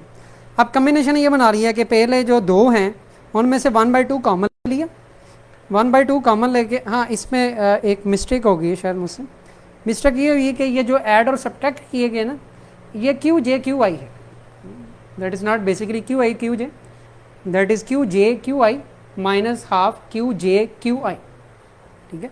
तो ये हाफ अगर आप कॉमन ले लें पहली दो टर्म से तो 1/2 बन गया, जिसको लिखा जा सकता है 1/2 square root into Q I J plus Q J I over 2 square root. और इसी तरह से दूसरे कम्बिनेशन को आप लिख सकते हैं। तो पहला कम्बिनेशन आपको सिमेट्रिक नज़र आ रहा है with exchange of particles. Exchange of particle means के अगर आप क्यू आई को क्यू जे से रिप्लेस कर दें या क्यू जे को क्यू आई से रिप्लेस कर दें तो पहले कम्बिनेशन में कोई फ़र्क नहीं पड़ता, ये सिमिलर रहता है। तो ये सिमेट्रिक कम्बिनेशन है। और जो दूसरा कम्बिनेशन है उसमें अगर आप आई को जे को आई से रिप्लेस करें तो नेगेटिव का फ़र्क आएगा, उस रिस्पेक्ट से ये असिमेट्रिक रिलेशन है। तो सिमेट्रिक रिलेशन को लेट्स सपोज एस आई जे कह देते हैं और असिमेट्रिक को ए आई जे का नाम दे देते हैं, ठीक है। तो ये कम्बिनेशन पहला स्टेप कंप्लीट हुआ, दैट इज़ क्यू आई जे। तो क्यू आई जे अगर आप देखें, आप कम्बिनेशंस अगर इसके देखें तो कम्बिनेशंस इसके यूँ बनाए जा सकते हैं, बेसिकली 3x3 है। अगर आप बात करें मिज़ॉन्स की, मिज़ॉन्स में 3x3 नहीं था, वो था 3x3 बार, उसका कम्बिनेशन बनाया था और उसको रिड्यूस किया था 8+1 में, ठीक है। अभी जो इनकम्प्लीट कम्बिनेशन है, इनकम्प्लीट इन अ सेंस कि हमने 3 क्वार्क लेने, फिलहाल हमने 2 क्वार्क लिए हैं, ठीक है। तो 3x3 अगर आप देखें 3x3 will be equal to 6+3, इसको यूँ रिड्यूस किया जा सकता है। फिर इनमें से जो 6 एक रिड्यूस होगी स्टेट, उसको अगर थर्ड 3 के साथ, जो थर्ड क्वार्क होगा उसके साथ मल्टीप्लाई किया जाए जाके, तो 18 यहाँ से पार्टिकल बनेंगे। और ये जो 3 अलग से स्टेट है, इसको अगर अलग से 3 के साथ मल्टीप्लाई किया जाए 9 पार्टिकल्स वहाँ से बनेंगे। 18 जो है कम्बिनेशन ये और 9 कम्बिनेशन अलग, तो टोटल वही 27 बन जाते हैं, ठीक है। अच्छा, अब इसकी फर्दर जो रिप्रेजेंटेशन है, अगर आप देखें जो सिमेट्रिक कम्बिनेशन था, सिमेट्रिक को अगर हम मल्टीप्लाई कर देते हैं क्यू के साथ, ठीक है, तो क्यू के से इस तरह से किया जाएगा कि इसमें एक और टर्म हमने ऐड कर दी और यहाँ पे आके यही टर्म सब्ट्रैक्ट कर दी, ये परम्यूटेशन के साथ लिया गया है, ओके। आई जे है, फिर इनको परम्यूट किया गया, इनको रोटेट किया गया, जे के आई एंड देन के आई जे, इस तरह से एक टर्म ऐड और सब्ट्रैक्ट, एक टर्म ऐड और सब्ट्रैक्ट की गई है। फिर इसका इन 3 जो टर्म्स हैं इनका कम्बिनेशन बनाया गया, तो 1/3 square root and this one, और इसका कम्बिनेशन बनाया गया 1/3, यहाँ मुझसे जो है शायद मिस हुआ, इसके नीचे भी आएगा। हाउएवर अब इसको हमने नाम दे दिया टी आई जे का। अब टी आई जे के जो है एक नया टेंसर है, जो मैंने पहले भी बात की थी कि कुछ ऐसे भी टेंसर होंगे जो कि जिनका रैंक 3 होगा। अब ये कौन सा टेंसर है, अगर हम उसमें बात करें मिज़ॉन्स में, मिज़ॉन्स में हमने एक टेंसर जनरेट किया था, दैट वाज पी आई जे, और पी आई जे को मैंने नाम दिया था कि ये जनरेटर ऑफ मिज़ॉन्स है। तो उसी तर्ज पे टी आई जे के जो फाइनली आपके सामने आया है, this is basically generator off the Baryon particles. अब टी आई जे की फॉर्म आपके सामने है, इसमें आई की कोई एक वैल्यू फिक्स कर लें, आई की वैल्यू फिक्स करके फिर उसमें जे की वैल्यू फिक्स करें। पहले लेवल पे आई की वैल्यू फॉर एग्जांपल आप 1 फिक्स कर लेते हैं, दूसरे लेवल पे जाते हुए आप जे की वैल्यू 1 फिक्स कर लें, उसके साथ के को फ्री रोटेट करवाएं, के की वैल्यू 1 लें, के की वैल्यू 2 लें, के की वैल्यू 3 लें, ठीक है। तो 3 कम्बिनेशन ये बन गए। देन आप आई की वैल्यू अगेन पहले लेवल पे ही रखें 1 पे, जे की वैल्यू दूसरे लेवल पे ले जाए, जे की वैल्यू को आप 2 कर लें, 2 करके के की तीनों वैल्यूज रोटेट करवाएं, और इस तरह से आप सारे कम्बिनेशंस बना के देखें तो आपके पास डिफरेंट पार्टिकल्स सामने आएंगे। तो इनकी भी एक वेव डायग्राम यहाँ पर बनाई गई है, जिसको आइसोस्पिन और हाइपर चार्ज के रिस्पेक्ट से अरेंज किया गया है। और ये पार्टिकल्स लास्ट टाइम मैंने एक टेबल दिखाया था मिजॉन्स का, इसका भी इसी तरह से एक टेबल पॉसिबल है। तो ये कम्बिनेशंस बेसिकली ग्रुप थ्री के थ्रू हमने देखे। तो ग्रुप थ्री में जनरेटर के थ्रू सारे के सारे पार्टिकल्स को कंबाइन किया जा सकता है। अच्छा, इसमें अगर आप पार्टिकल्स काउंट करें तो कितने हैं?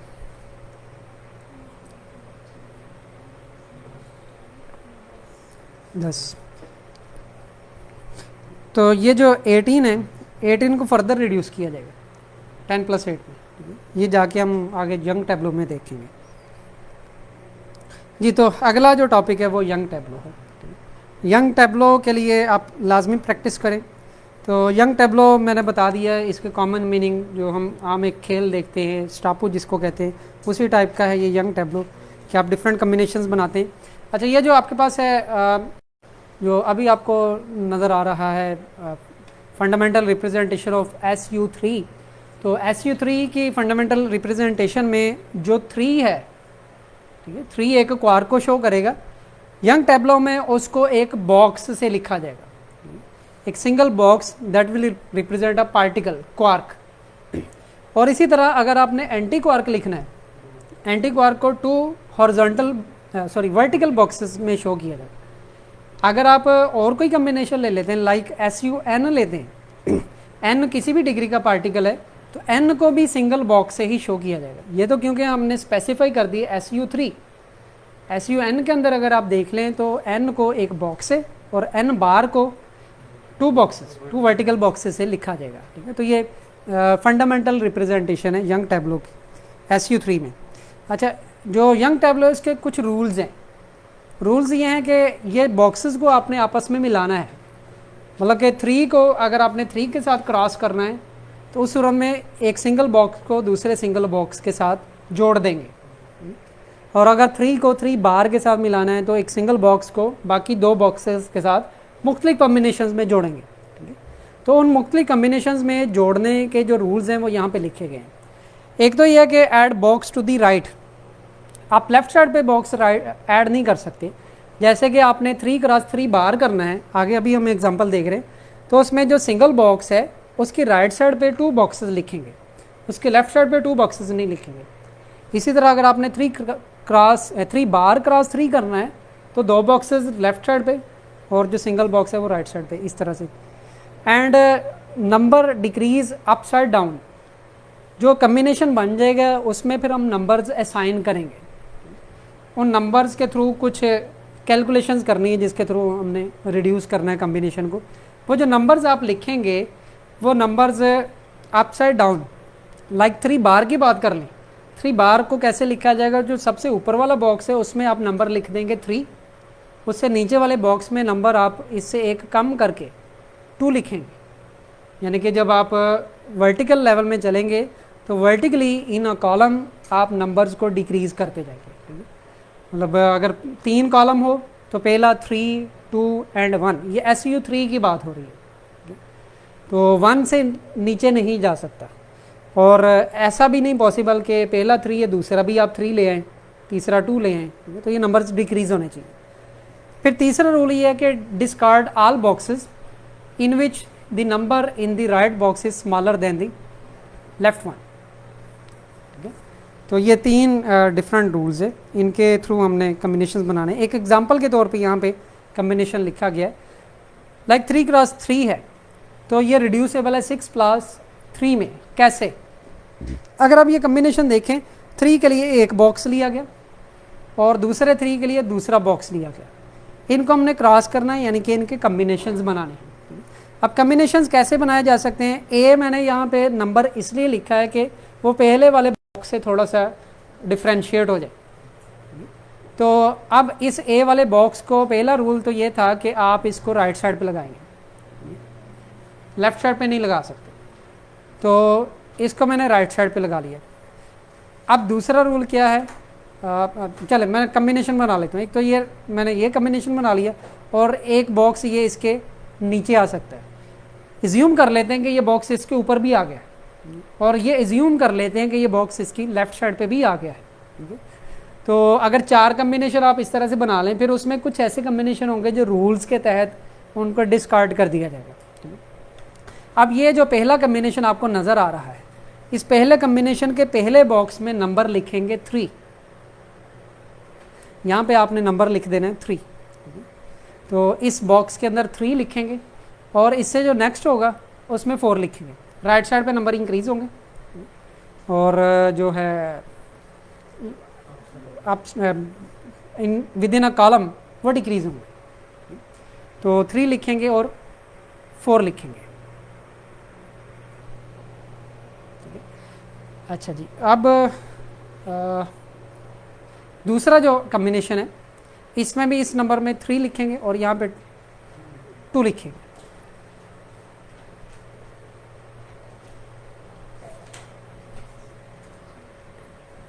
जी, तो अब यह है कि यहाँ से कुछ नीडल्स पास करेंगे। अब नीडल्स कैसे पास करेंगे? नीडल्स पास करने का तरीका ये देख लें। लाइक मैं ये पेन से अगर देखूं तो ये मैं एक नीडल पास कर रहा हूँ यहाँ से। तो ये नीडल इस तरह से पास होगी कि मैं यहाँ से स्टार्ट करता हूँ। ये आपको कॉम्बिनेशन नज़र आ रहा है, ये ए जिस बॉक्स में लिखा हुआ है, ये मैं नीडल यहाँ से राइट साइड से शुरू कर रहा हूँ और इसको आपने बॉटम पे वापस ले आना है। नीडल मैंने राइट साइड से स्टार्ट करके बॉटम पे वापस ले आया। अब इसी तरह से अगेन यहाँ से मैंने नीडल स्टार्ट की और इसको दूसरे बॉक्स में से वापस ले आया। ठीक है, तो ये मैंने नीडल्स यहाँ पे पास की है। अब आप एक रिलेशन लिखेंगे। रिलेशन ये लिखेंगे 3 क्रॉस 3 इक्वल्स टू, एक फ्रैक्शन बनाएंगे। ऊपर आप वही नंबर्स लिखेंगे जो इन बॉक्सेस के अंदर मौजूद हैं। पहले वाले अगर बॉक्स में देखें, पहला नंबर है 3, दूसरा नंबर है 4, तो 3 को 4 से मल्टीप्लाई करेंगे और उसके बाद डिनोमिनेटर में क्या लिखने जा रहे हैं? डिनोमिनेटर में जो नीडल्स हैं उनके नंबर लिखेंगे।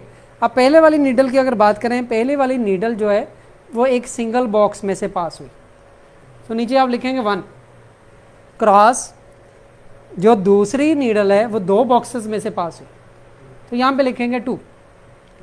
तो ये पहले बॉक्स का कंप्लीट मैथमेटिकल रिलेशन लिखा गया। प्लस अब दूसरे बॉक्स की बारी आती है। दूसरे बॉक्स के लिए भी आप ऐसे ही फ्रैक्शन बनाएंगे।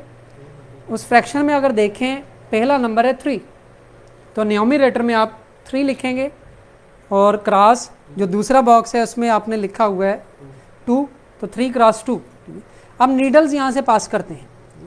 नीडल्स अगर पास करें तो पहली नीडल ये है, ये इस बॉक्स की राइट साइड से स्टार्ट की और बॉटम से मैंने निकाल दी, और इसी तरह से यहाँ से मैंने राइट साइड से पास की और ये इसको नीचे ले आया नीडल को। ये नीडल्स भी काउंट करें, अगर पहली नीडल सिर्फ एक बॉक्स में से पास हुई तो डिनोमिनेटर 1 क्रॉस दूसरी जो नीडल है 2 बॉक्सेस में से पास हुई 2। तो अगर आप ये इसको सिंप्लीफाई करें तो आपके पास रिलेशन बनेगा 3 cross 3 is equal to 6 plus 3। तो जो अभी मैंने आपको तरीका बताया था कि हम इन स्टेट्स को रिड्यूस कर सकते हैं, तो इन स्टेट्स को रिड्यूस करने के लिए आप यंग टैब्लो जो है उसको यूज़ कर सकते हैं। इन द सेम पैटर्न अगर आप 3 क्रॉस 3 बार की बात कर लें, जो 3 क्रॉस 3 बार ये जो दूसरा रिलेशन लिखा गया है या दूसरा कम्बिनेशन लिखा गया है, तो 3 क्रॉस 3 बार इसको रिड्यूस किया जा सकता है 8 प्लस 1 में।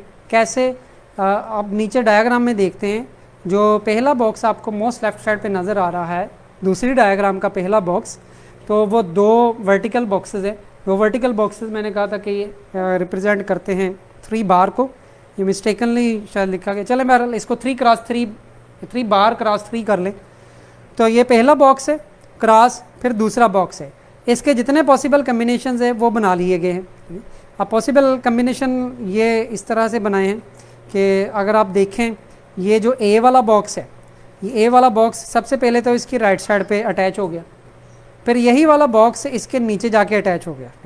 अच्छा, यहाँ पे कुछ कम्बिनेशन क्रॉस किए गए, कुछ कम्बिनेशन ये अगर इसको हम यूँ ले लें कि पहले को हमने कोई नंबर असाइन नहीं किया, दूसरे को ए एंड बी, तो उस रिस्पेक्ट से इनको डिस्कार्ड कर दिया गया। जब आप इसमें नंबर लिखते हैं तो कुछ सेम लेवल के नंबर आ जाते हैं। जैसे ये इसमें आ जाता है, पहले बॉक्स में 3 लिखा जाएगा और यहाँ ए की जगह भी 3 लिखा जाएगा। तो इस कम्बिनेशन को जो क्रॉस किया आप देखें खाली बॉक्स में 3 होगा यहाँ पर। ये अगर मैं पॉइंटर आपको दिखाऊं तो आई थिंक पॉइंटर नहीं आपको नज़र आ रहा था, तो जी मैं इसकी बात कर रहा हूँ कि अगर इस बॉक्स को देखें ये वेकेंट है, ये ए लिखा गया है, इस बॉक्स में पहला नंबर असाइन किया जाएगा 3, यहाँ पे असाइन किया जाएगा 3। तो ये जो कम्बिनेशन बना हुआ है यहाँ पर 3 आएगा और यहाँ पर भी 3 आ जाएगा, तो सेम नंबर होने की वजह से इसको डिस्कार्ड कर दिया जाएगा, और जो बिल्कुल सिमिलर होंगे उनको भी डिस्कार्ड कर दिया जाएगा। तो ये 2 आपके पास बॉक्सेस सामने आते हैं। अब इसमें अगर आप नंबर लिखना शुरू करें, इस बॉक्स में आप लिखेंगे 3 और राइट साइड पे 4 और बॉटम पे आप लिखेंगे 2, ठीक है। तो न्यूमिनेटर में ये बनेगा 3 × 4 × 2, ठीक है। और डिनोमिनेटर की अगर बात करें, डिनोमिनेटर में आप नीडल्स पास करेंगे। तो नीडल्स आप कैसे पास करेंगे, ये पहले बॉक्स में से एक नीडल आपने एंटर की और ये नीचे से नीडल वापस आ गई, और इसी तरह से दूसरे बॉक्स में से ये सिंगल बॉक्स में से ये नीडल एंटर हुई और ये वापस आ गई, और तीसरी नीडल ये यहाँ से एंटर हुई और ये यहाँ से वापस आ गई। अब पहली नीडल एक बॉक्स में से पास हो रही है, दूसरी नीडल एक बॉक्स में से पास हो रही है, तीसरी नीडल 3 बॉक्सेस में से पास हो रही है। तो इस तरह से आप डिनोमिनेटर अगर कैलकुलेट करें। इसी तरह जो अगला कम्बिनेशन है उसमें देख लें, यहाँ पे पहले लिखा जाएगा 3, 2 एंड 1, ठीक है। तो एक नीडल जो है यहाँ से मैं स्टार्ट करता हूँ, ये एंटर हुई और ये वापस आ गई, और दूसरी नीडल जो है दूसरे बॉक्स से राइट साइड से एंटर हुई और ये वापस आ गई, और तीसरी नीडल तीसरे बॉक्स में से एंटर हुई और ये वापस आ गई। तो यहाँ पे डिनोमिनेटर जो बनेगा वो 1 × 2 × 3 बनेगा, ठीक है। अगर ये आप कैलकुलेशन करें तो एग्जैक्ट यही रिलेशन आएगा, 3 × 3 बार = 8 + 1। तो जो पहले मैंने बताया था कि ये जो स्टेट है ये रिड्यूसेबल है, ये यंग टैबलो के थ्रू आप इसको रिड्यूस कर सकते हैं। That is all about the quark model. तो क्वार्क मॉडल इसकी मज़ीद डेप्थ पे भी हम जा सकते हैं, तो इतना आपको मेरा ख्याल ओवरव्यू काफ़ी है क्वार्क मॉडल का। तो यहाँ पे क्वार्क मॉडल हम ख़त्म करते हैं। अब जितने भी पार्टिकल्स डिस्कस कर चुके हैं उन पार्टिकल्स को एक टेबल के अंदर अरेंज करना या उनकी एक समरी बताना ज़रूरी है। तो क्वार्क मॉडल में अगर आपका कोई क्वेश्चन है तो वो आप पूछ सकते हैं। जी, तो अब इनके कम्बिनेशन की तरफ आते हैं। ये कम्बिनेशन पॉसिबली ये आपको विजुअली ठीक नज़र ना आए, लेकिन मैं इसको कोशिश करता हूँ कि आपको नज़र आ जाए, इतना मेरे लिए पॉसिबल है, मैं ट्राई करता हूँ जी। तो अब आपके पास जो डिफरेंट पार्टिकल्स हैं, पार्टिकल्स में सबसे पहले हम बात करते हैं एटम की। एटम के अंदर बात करते हैं न्यूक्लियस की। न्यूक्लियस के अंदर न्यूक्लियॉन्स हैं, और अगर मालिक्यूल की बात करें, मालिक्यूल को भी आप एटॉमिक लेवल ही कह सकते हैं। तो एटम के बाद जो पहला लेवल आता है वो सब एटॉमिक पार्टिकल्स है। सब एटॉमिक पार्टिकल्स को 2 क्लासेस में डिवाइड किया गया। एक वो पार्टिकल हैं जो किसी से मिलकर नहीं बने हुए, और एक वो पार्टिकल हैं जो किसी से मिलकर बने हुए हैं। जो किसी से मिलकर नहीं बने हुए उन पार्टिकल्स को नाम दिया गया है एलिमेंट्री पार्टिकल्स, और ऐसे पार्टिकल्स जो दूसरे पार्टिकल से मिलकर बने हैं उनको कंपोजिट पार्टिकल्स का नाम दिया गया है। तो ये 2 मेजर टाइप्स आ गई पार्टिकल्स की, एक एलिमेंट्री पार्टिकल्स और एक कंपोजिट पार्टिकल्स। अब पहले बात करते हैं एलिमेंट्री पार्टिकल्स की। एलिमेंट्री पार्टिकल्स जो किसी से मिलकर नहीं बने हुए, इनकी फर्दर 2 टाइप्स हैं on the basis off spin. कुछ ऐसे पार्टिकल्स होंगे जिनकी स्पिन हाफ होगी, कुछ ऐसे पार्टिकल्स होंगे जिनकी स्पिन कंप्लीट इंटीजर होगी। अगर हाफ इंटीजर पार्टिकल्स की बात की जाए तो उनको फर्मियॉन्स का नाम दिया जाएगा, और अगर कंप्लीट इंटीजर पार्टिकल्स की बात की जाए उनको बोसॉन्स का नाम दिया जाएगा। अब फर्मियॉन जो हाफ इंटीजर स्पिन पार्टिकल्स हैं, इनकी फर्दर 2 टाइप्स हैं। One of the type is leptons and the other type is quarks. अब लेप्टॉन और क्वार्क में मैं एक वाज़ेह डिफरेंस बता दूं। लेप्टॉन्स वो पार्टिकल्स हैं जो दूसरे पार्टिकल्स को बनाने में हेल्प नहीं करते। इनकी एक प्रॉपर्टी ये आ गई कि ये किसी से मिलकर नहीं बने हुए, कंपोजिट पार्टिकल्स नहीं हैं, और दूसरी प्रॉपर्टी ये आ गई कि ये दूसरे पार्टिकल्स बनाने में हेल्प भी नहीं करते। ये इसकी मोस्ट फंडामेंटल प्रॉपर्टी है। और तीसरी प्रॉपर्टी लेप्टॉन की ये है कि ये सिर्फ और सिर्फ इलेक्ट्रोमैग्नेटिक फोर्स के थ्रू इंटरेक्शन करते हैं, ये स्ट्रॉन्ग फोर्स के थ्रू इंटरेक्शन नहीं करते। कल किसी ने क्वेश्चन पूछा था कि लेप्टॉन्स क्या है, तो लेप्टॉन्स स्ट्रॉन्ग फोर्स के थ्रू इंटरेक्शन नहीं करते, ये सिर्फ इलेक्ट्रोमैग्नेटिक। अलबत्ता इसमें ग्रेविटेशनल फोर्स ज़रूर मौजूद होगी, लेकिन पार्टिकल फिजिक्स में ग्रेविटेशनल फोर्स को हम स्टडी नहीं करते। ग्रेविटेशनल फोर्स रिलेटिव स्ट्रेंथ उसकी इतनी कम है कि उसको स्टडी नहीं किया जाता। तो इसलिए लेप्टॉन्स वो पार्टिकल्स होंगे जिनकी स्पिन हाफ इंटीजर है और ये इलेक्ट्रोमैग्नेटिक फोर्स के थ्रू इंटरेक्शन करते हैं, और फिर ये एलिमेंट्री पार्टिकल्स हैं और दूसरे पार्टिकल बनाने में हेल्प नहीं कर रहे, ठीक है। और ये टोटल इनकी जो पहले हम तादाद देख चुके हैं वो 4 पार्टिकल्स हैं, जिनमें इलेक्ट्रॉन है और म्यूऑन है और इनके 2 न्यूट्रिनो हैं। लेकिन अब तक जो डिस्कवरीज हो चुकी हैं इनमें ये जो टाउन पार्टिकल है ये रिसेंटली डिस्कवर हुआ 95 में, 1995 में, ठीक है। इसी तरह कुछ 2000 में भी डिस्कवर हुए हैं। और अगर हम सबसे इम्पॉर्टेंट पार्टिकल की बात करें जो भी देखेंगे हिग्स बोसॉन वो 2012 में, तो इसलिए बहुत सारे पार्टिकल्स अब भी उस हाइपोथेटिकल पार्टिकल्स अब भी मौजूद हैं। तो टोटल ये 6 पार्टिकल्स हैं लेप्टॉन्स, जिनमें इलेक्ट्रॉन है, इलेक्ट्रॉन के साथ एक एसोसिएटेड इलेक्ट्रॉन न्यूट्रिनो है, और इसी तरह म्यूऑन है, म्यूऑन के साथ एसोसिएटेड म्यूऑन न्यूट्रिनो है, टाउन है, टाउन के साथ एसोसिएटेड टाउन न्यूट्रिनो है। और इसके मुकाबले में हम दूसरी जो क्लास ऑफ पार्टिकल्स है उसकी बात करें तो वो है क्वार्क्स। तो क्वार्क्स भी फर्मियंस की ही टाइप है, लेकिन इसकी प्रॉपर्टी लेप्टॉन से डिफरेंट है। पहली प्रॉपर्टी तो ये है कि क्वार्क मिलके दूसरे पार्टिकल्स बनाते हैं, ये दूसरे पार्टिकल्स को बनने में हेल्प करते हैं। जो कंपोजिट पार्टिकल्स हम देखेंगे वो बेसिकली क्वार्क से मिलके ही बनेंगे। और दूसरी प्रॉपर्टी इसकी ये आ गई, क्योंकि ये 4 पार्टिकल है इसलिए इलेक्ट्रोमैग्नेटिक फोर्स के थ्रू ये इंट्रैक्शन करते हैं। तीसरी प्रॉपर्टी ये है जो युकावा ने पॉइंट रेज किया था कि न्यूक्लियॉन्स कैसे बंधे हुए हैं, तो उसने ये बताया था कि इनके दरमियान कोई ऐसी इंट्रैक्शन मौजूद होनी चाहिए जिसकी वजह से ये बंधे हुए। अब बात यह है कि जो क्वार्क्स आपस में बंधे हुए होंगे जो दूसरे पार्टिकल्स बनाने में हेल्प करेंगे वो कैसे बंधे हुए होंगे, तो इनमें भी एक और भी इंट्रैक्शन होती है। एक तो electromagnetic interaction due to charge, दूसरी due to colour charge, that is strong interaction. तो लेप्टॉन स्ट्रॉन्ग इंट्रैक्शन के थ्रू इंट्रैक्शन नहीं करेंगे, लेकिन क्वार्क्स में स्ट्रॉन्ग इंट्रैक्शन मौजूद होगी। तो टोटल 6 क्वार्क्स हैं जिनमें up down strain charm bottom and top, ठीक है, ये 6 क्वार्क्स हो गए। तो ये एलिमेंट्री जो पार्टिकल्स हैं उनमें फर्मियंस की क्लास कंप्लीट हो गई है, जो स्पिन हाफ पार्टिकल्स हैं।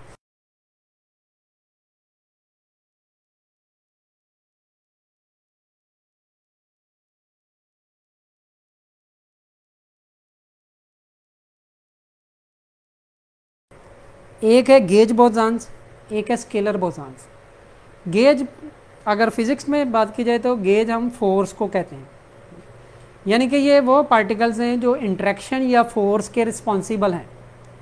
अब फोर्सेस कितनी हैं इस पे हमने अभी बात करनी है। 4 हम फोर्सेस देखते हैं, फंडामेंटल जो फोर्सेस हैं। एक है इलेक्ट्रोमैग्नेटिक फोर्स। इलेक्ट्रोमैग्नेटिक फोर्स का जो रिस्पॉन्सिबल है जो पार्टिकल या जो गेज बोसॉन है दैट इज़ फोटॉन, ठीक है, ये इलेक्ट्रोमैग्नेटिज्म में यूज़ होगा। और इसी तरह अगर हम स्ट्रॉन्ग फोर्स की बात करें तो स्ट्रॉन्ग फोर्स में जो बोसॉन इस्तेमाल होगा वो ग्लू ऑन होगा। ग्लू ऑन बेसिकली ग्लू से मजबूती से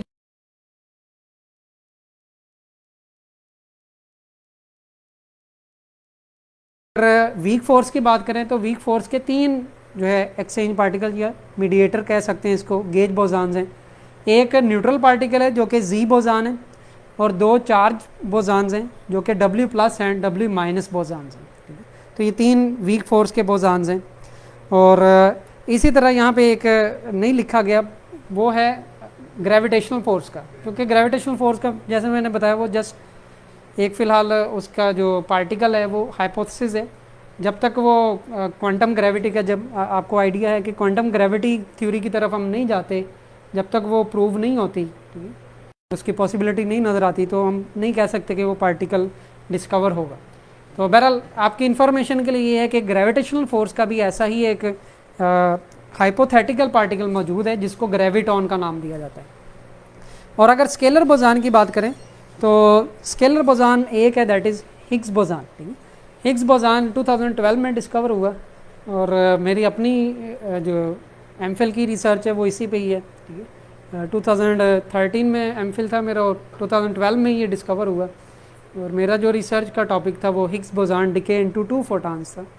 एक डिके प्रोसेस के लिए मैंने एम्पलीट्यूड फाइंड करनी थी। हाउएवर बोजान की बेसिक इन्फॉर्मेशन ये है कि ये एक ऐसा पार्टिकल है जिसके साथ दूसरे पार्टिकल्स इंटरेक्शन करके मैस गेन करते हैं, ठीक है। तो और कुछ बाज़ का तो ये अल्फाज कहे जाते हैं कि ये मैस प्रोवाइड करता है, तो ये बड़ी सेंसिटिव स्टेटमेंट है। ये मैस प्रोवाइड नहीं करता दूसरे पार्टिकल्स को, इसके साथ जब पार्टिकल्स इंटरेक्ट करते हैं तो मैस गेन करते हैं, ये इसकी करेक्ट स्टेटमेंट है। तो बहरहाल बोजान पे मज़ीद रिसर्च जारी है। तो ये जो दो टाइप्स बताई हैं, गेज बोजान और स्केलर बोजान, इसके अलावा कुछ हाइपोथेटिकल पार्टिकल्स हैं, गोस्ट्स हैं। गोस्ट हम देखेंगे डिफरेंट जो डिके या स्कैटरिंग प्रोसेस आएंगे तो उसमें कुछ पार्टिकल सामने आएंगे। तो एलिमेंट्री पार्टिकल्स यहाँ पे टॉपिक जो है कवर हो जाता है। एलिमेंट्री पार्टिकल के कंपैरिजन में जो दूसरी टाइप ऑफ पार्टिकल है वो है कंपोजिट पार्टिकल्स। कंपोजिट पार्टिकल्स वो हैं जो कम्बिनेशन ऑफ पार्टिकल से बने हुए हैं, जो फर्दर डिविजिबल हैं। अब इसकी भी दो टाइप्स हैं, ठीक है। एक हेड्रॉन्स हैं और दूसरी डिफरेंट मिक्सचर ऑफ पार्टिकल्स हैं। हेड्रॉन्स उन पार्टिकल्स को कहते हैं जो स्ट्रॉन्ग फोर्स के थ्रू इंटरेक्शन करते हैं। इसके कंपैरिजन में अगर आप फर्मियन की बात करें तो फर्मियन स्ट्रॉन्ग फोर्स के थ्रू इंटरेक्शन नहीं करेंगे, या सॉरी लेप्टॉन्स जो है वो स्ट्रॉन्ग फोर्स के थ्रू इंटरेक्शन नहीं करेंगे, तो हेड्रॉन्स स्ट्रॉन्ग फोर्स के थ्रू इंटरेक्शन करेंगे। अब हेड्रॉन्स की फर्दर टू टाइप्स हैं। एक वो, इसको भी स्पिन की बेस पे ही डिवाइड किया गया है। एक वो टाइप है जिनकी स्पिन हाफ इंटीजर है, एक वो टाइप है जिनकी स्पिन कंप्लीट इंटीजर है। अगर स्पिन हाफ इंटीजर की बात करें तो वो बैरियंस हैं, और अगर स्पिन कंप्लीट इंटीजर की बात करें तो वो मीजॉन्स हैं। बैरियंस वो पार्टिकल्स होंगे जो 3 क्वार्क से मिलके बनेंगे। एक क्वार्क, क्योंकि क्वार्क भी बेसिकली फर्मियन है, तो क्वार्क की स्पिन भी हाफ है। अगर आप 3 क्वार्क का कम्बिनेशन बनाएं तो उनकी स्पिन कभी भी कंप्लीट इंटीजर पॉसिबल नहीं है। तो इसलिए बैरियन की जो स्पिन है वो भी हाफ इंटीजर होगी, और बैरियन 3 क्वार्क से मिलके बनेगा, और मीज़ान 2 क्वार्क से मिलके बना है तो इसकी स्पिन हमेशा कंप्लीट इंटीजर रहेगी, ठीक है। तो इस तरह से इनको क्लासीफाई किया जाता है। और कंपोजिट पार्टिकल में आप और भी शामिल कर सकते हैं,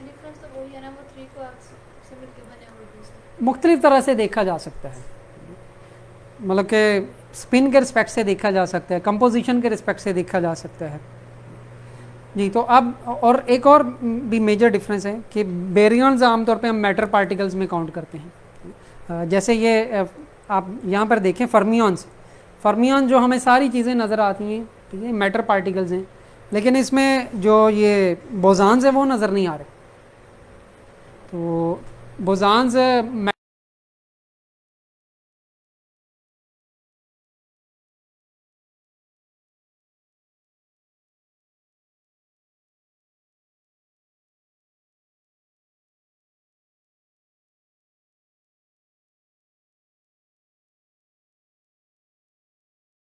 मुख्तलिफ चीज़ों से मिलकर बना है। इसी तरह मालिक्यूल है या पॉजिट्रोनियम है, ड्यूट्रियम है, डिफरेंट जो बाउंड स्टेट्स हैं उनको आप ले सकते हैं कंपोजिट पार्टिकल्स में, ठीक है। हाइपोथेटिकल कुछ बैरियंस हैं, ठीक है, जैसे कि हेक्सा क्वार्क स्टेट, अभी मैंने आपको बताई थी पेंटा क्वार्क, हेक्सा क्वार्क स्टेट है, ये हाइपोथेटिकल है, ठीक है। और इसी तरह से स्कायरमियन, स्कायर बेसिकली एक साइंटिस्ट का नाम, ठीक है, स्कायरमाइयन। और मीज़ॉन में टी मीज़ॉन है, थीटा मीज़ॉन है, there are lot of particles, ठीक है।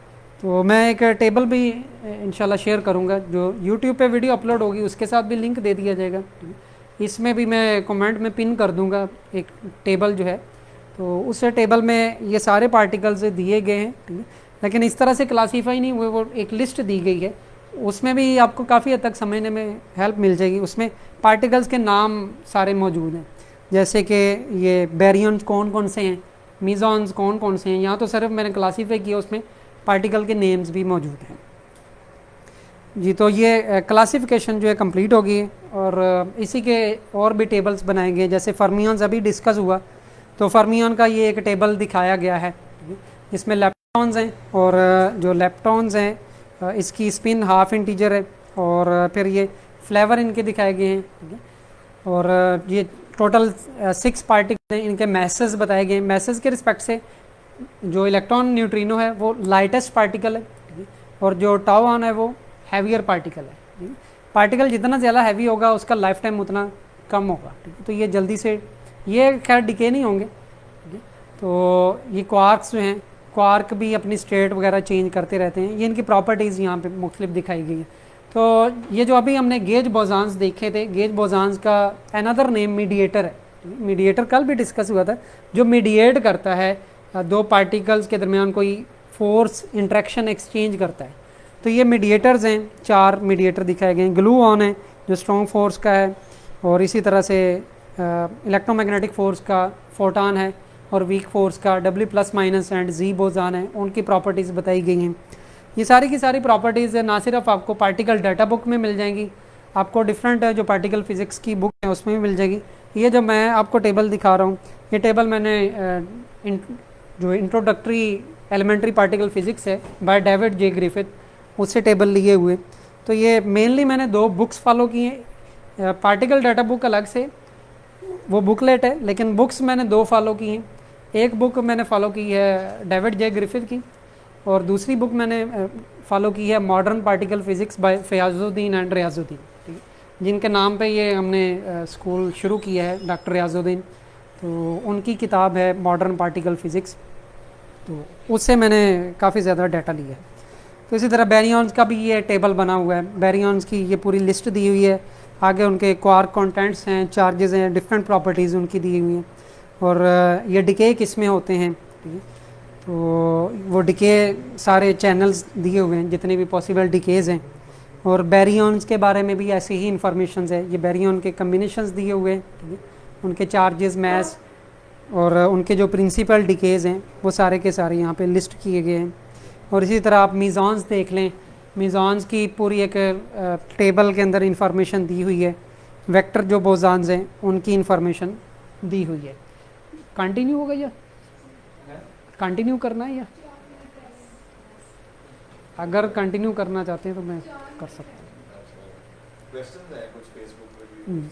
जी क्वेश्चंस पहले पूछ लें। क्वेश्चन मैंने करता है हाँ जी, कुछ आपसे ये पूछ लेना कि हमने आज सिलसिला रखा था कि जो स्पीकर है उन्होंने लेक्चर में से कुछ क्वेश्चन पूछने 4-5 और उस पर कुछ चॉकलेट से ठीक।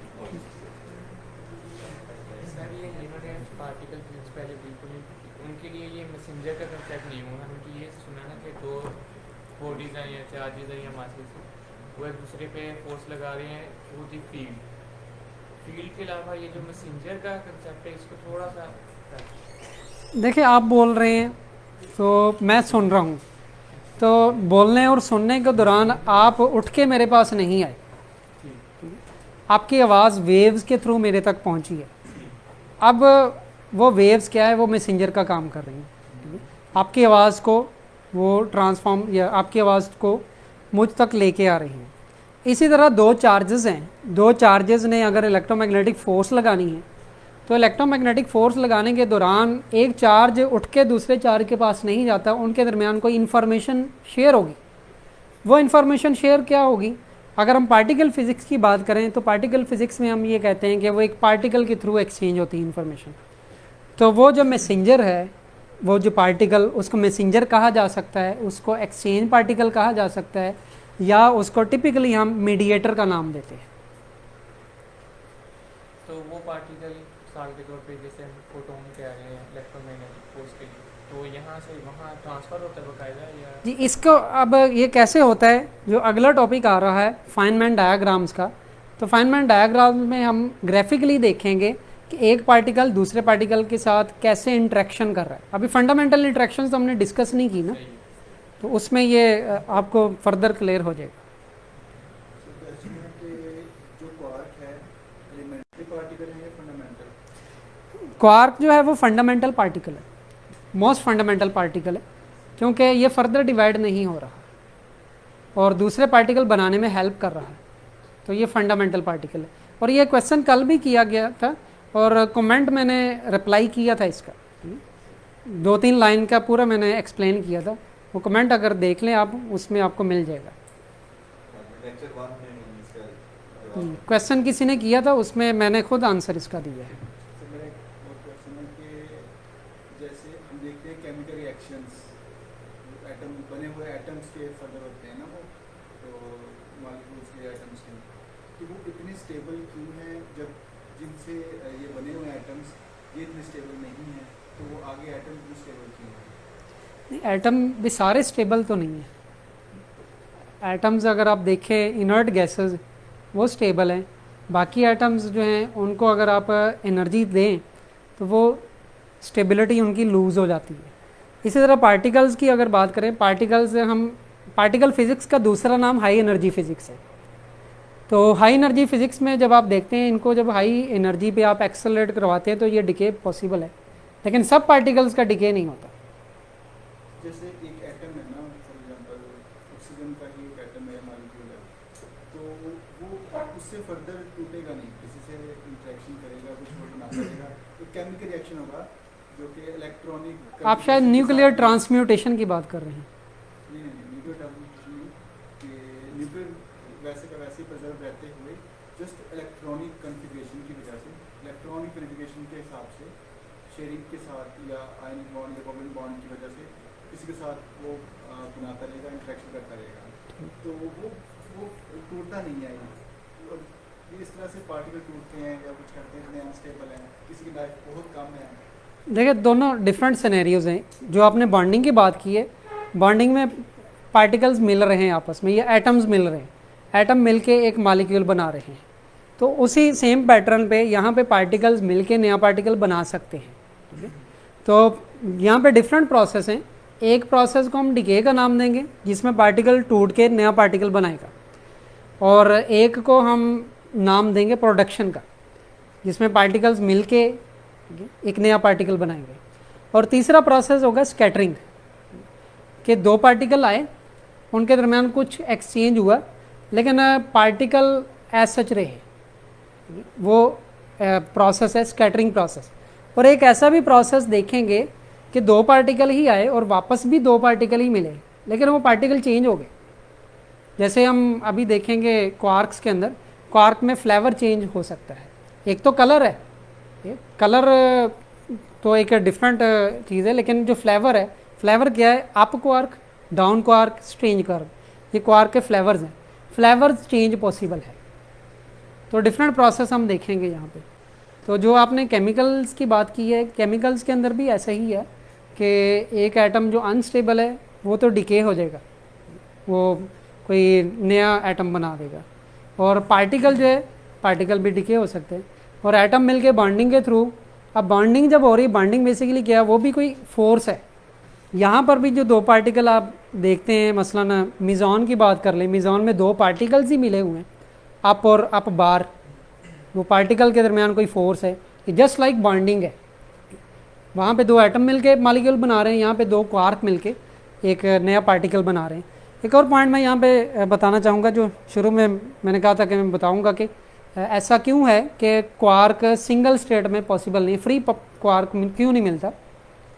तो फ्री क्वार्क इसलिए नहीं मिलता है, एक तो चार्ज कंजर्वेशन जो है वो वायलेट होती है, और डीप इनइलास्टिक स्कैटरिंग में जाएं तो उसमें भी हमें पता चलता है, वो डिटेल में नहीं जाऊँगा, लेकिन इस फिनोमिना का नाम मैं बता देता हूँ कि ये जो प्रॉपर्टी है क्वार्क की कि वो सिंगल स्टेट में क्यों नहीं मिलता, ये कन्फाइन है, पार्टिकल या दो मिलेंगे या तीन मिलेंगे, और बाकी स्टेट्स जो है अब उन पे रिसर्च जारी है।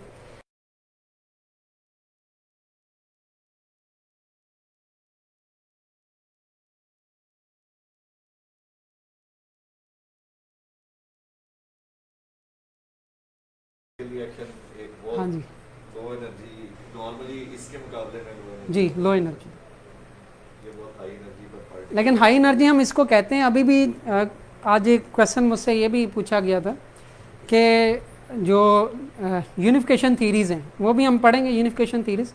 तो यूनिफिकेशन थीरीज़ में अगर आप बात करें इसकी ग्रेविटेशनल फोर्स की, तो टाइम ज़ीरो पे जब बिग बैंग हुआ, जस्ट आफ्टर बिग बैंग जो फर्स्ट इंसिडेंट हुआ था, फर्स्ट इंसिडेंट हुआ after time interval, that is called Planck interval. Almost 10⁻34 second बाद सबसे पहला इवेंट हुआ।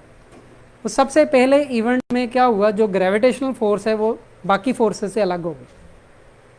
अब अगर हमने देखना है कि ग्रेविटेशनल फोर्स को बाकी फोर्सेस के साथ इक्वल फुटिंग पे ऑब्जर्व किया जा सकता है या नहीं किया जा सकता है, या तो इतना शॉर्ट इंटरवल चाहिए, या उस इंटरवल के बराबर हमें एनर्जी चाहिए, या उतनी फ्रीक्वेंसी चाहिए, या उसकी प्लांक लेंथ चाहिए। ठीक है, प्लांक लेंथ हम एक इक्विवेलेंट फैक्टर के थ्रू फाइंड करते हैं, तो वो लेंथ ऑलमोस्ट ऐसे ही आप कह लें कि वो more than expansion of the universe बनती है। तो इतना बड़ा एक्सेलरेटर चाहिए, वो पॉसिबल नहीं है। और वो जो एनर्जी चाहिए वो भी अभी अवेलेबल नहीं है CERN में, क्यों कि अभी भी बहुत ज़्यादा एनर्जी अवेलेबल है, लेकिन जो प्लांक इंटरवल या प्लांक जो इवेंट है उसके लिए एनर्जी चाहिए वो फ़िलहाल अवेलेबल नहीं है। तो सर ने जो बात की कि हाई एनर्जी पे होते हैं, लेकिन जो required energy for the big bang है वो अभी भी हम अचीव नहीं कर पाए। रफली किस रेंज में टेम्परेचर होते हैं अ, सन में या LHC में? टेम्परेचर्स का मुझे आइडिया नहीं है। ये एक और जगह मुझसे क्वेश्चन किया गया था, तो मैंने सॉरी यही की थी कि क्योंकि ये एक्सपेरिमेंटल जो फिज़िक्स है, एक्सपेरिमेंटल पार्टिकल फिज़िक्स, उससे रिलेटेड क्वेश्चंस हैं, तो इसका मुझे कोई ज़्यादा आइडिया नहीं है क्योंकि मैं एक थ्योरेटिकल पार्टिकल फिजिस्ट हूँ। तो अगर कोई ऐसा क्वेश्चन आता है जिसका मुझे नहीं अंदाज़ा, तो आप खुद उसको सर्च कर सकते हैं या देख के मैं इंशाल्लाह बता दूँ। थोड़ा इसमें ये होता है क्योंकि जब आपने ये इंटरेक्शन स्टडी करने हैं, for example large hadron collider है, जी, जी। प्रोटॉन प्रोटॉन कोलिजन्स कराने हैं, तो अल्ट्रा हाई वैक्यूम है। तो वो वैक्यूम को जो कल आपका क्वेश्चन था वो शायद इसी से रिलेटेड था, temperature actually average kinetic energy जी जी ऑफ मॉलिक्यूल्स Molecules क्या है जो वहाँ मौजूद है, लेकिन क्योंकि वो बहुत लो वहाँ पर डेंसिटी, तो दैट्स व्हाई टेम्परेचर मेरा ख्याल है कि कोई ऐसी टर्म नहीं है जो वहाँ यूज होती है। जी, टेम्परेचर मेरा नहीं पता। एनर्जीज है वो किस एनर्जी के पार्ट और यूनिट्स भी ये वाले यूज़ नहीं होते, उन यूनिट्स को हम नेचुरल यूनिट्स का नाम देते हैं, जिसमें स्पीड ऑफ लाइट हम 1 लेते हैं और प्लांक कांस्टेंट को भी 1 लेते हैं, उसके थ्रू फिर सारी कैलकुलेशंस करते हैं।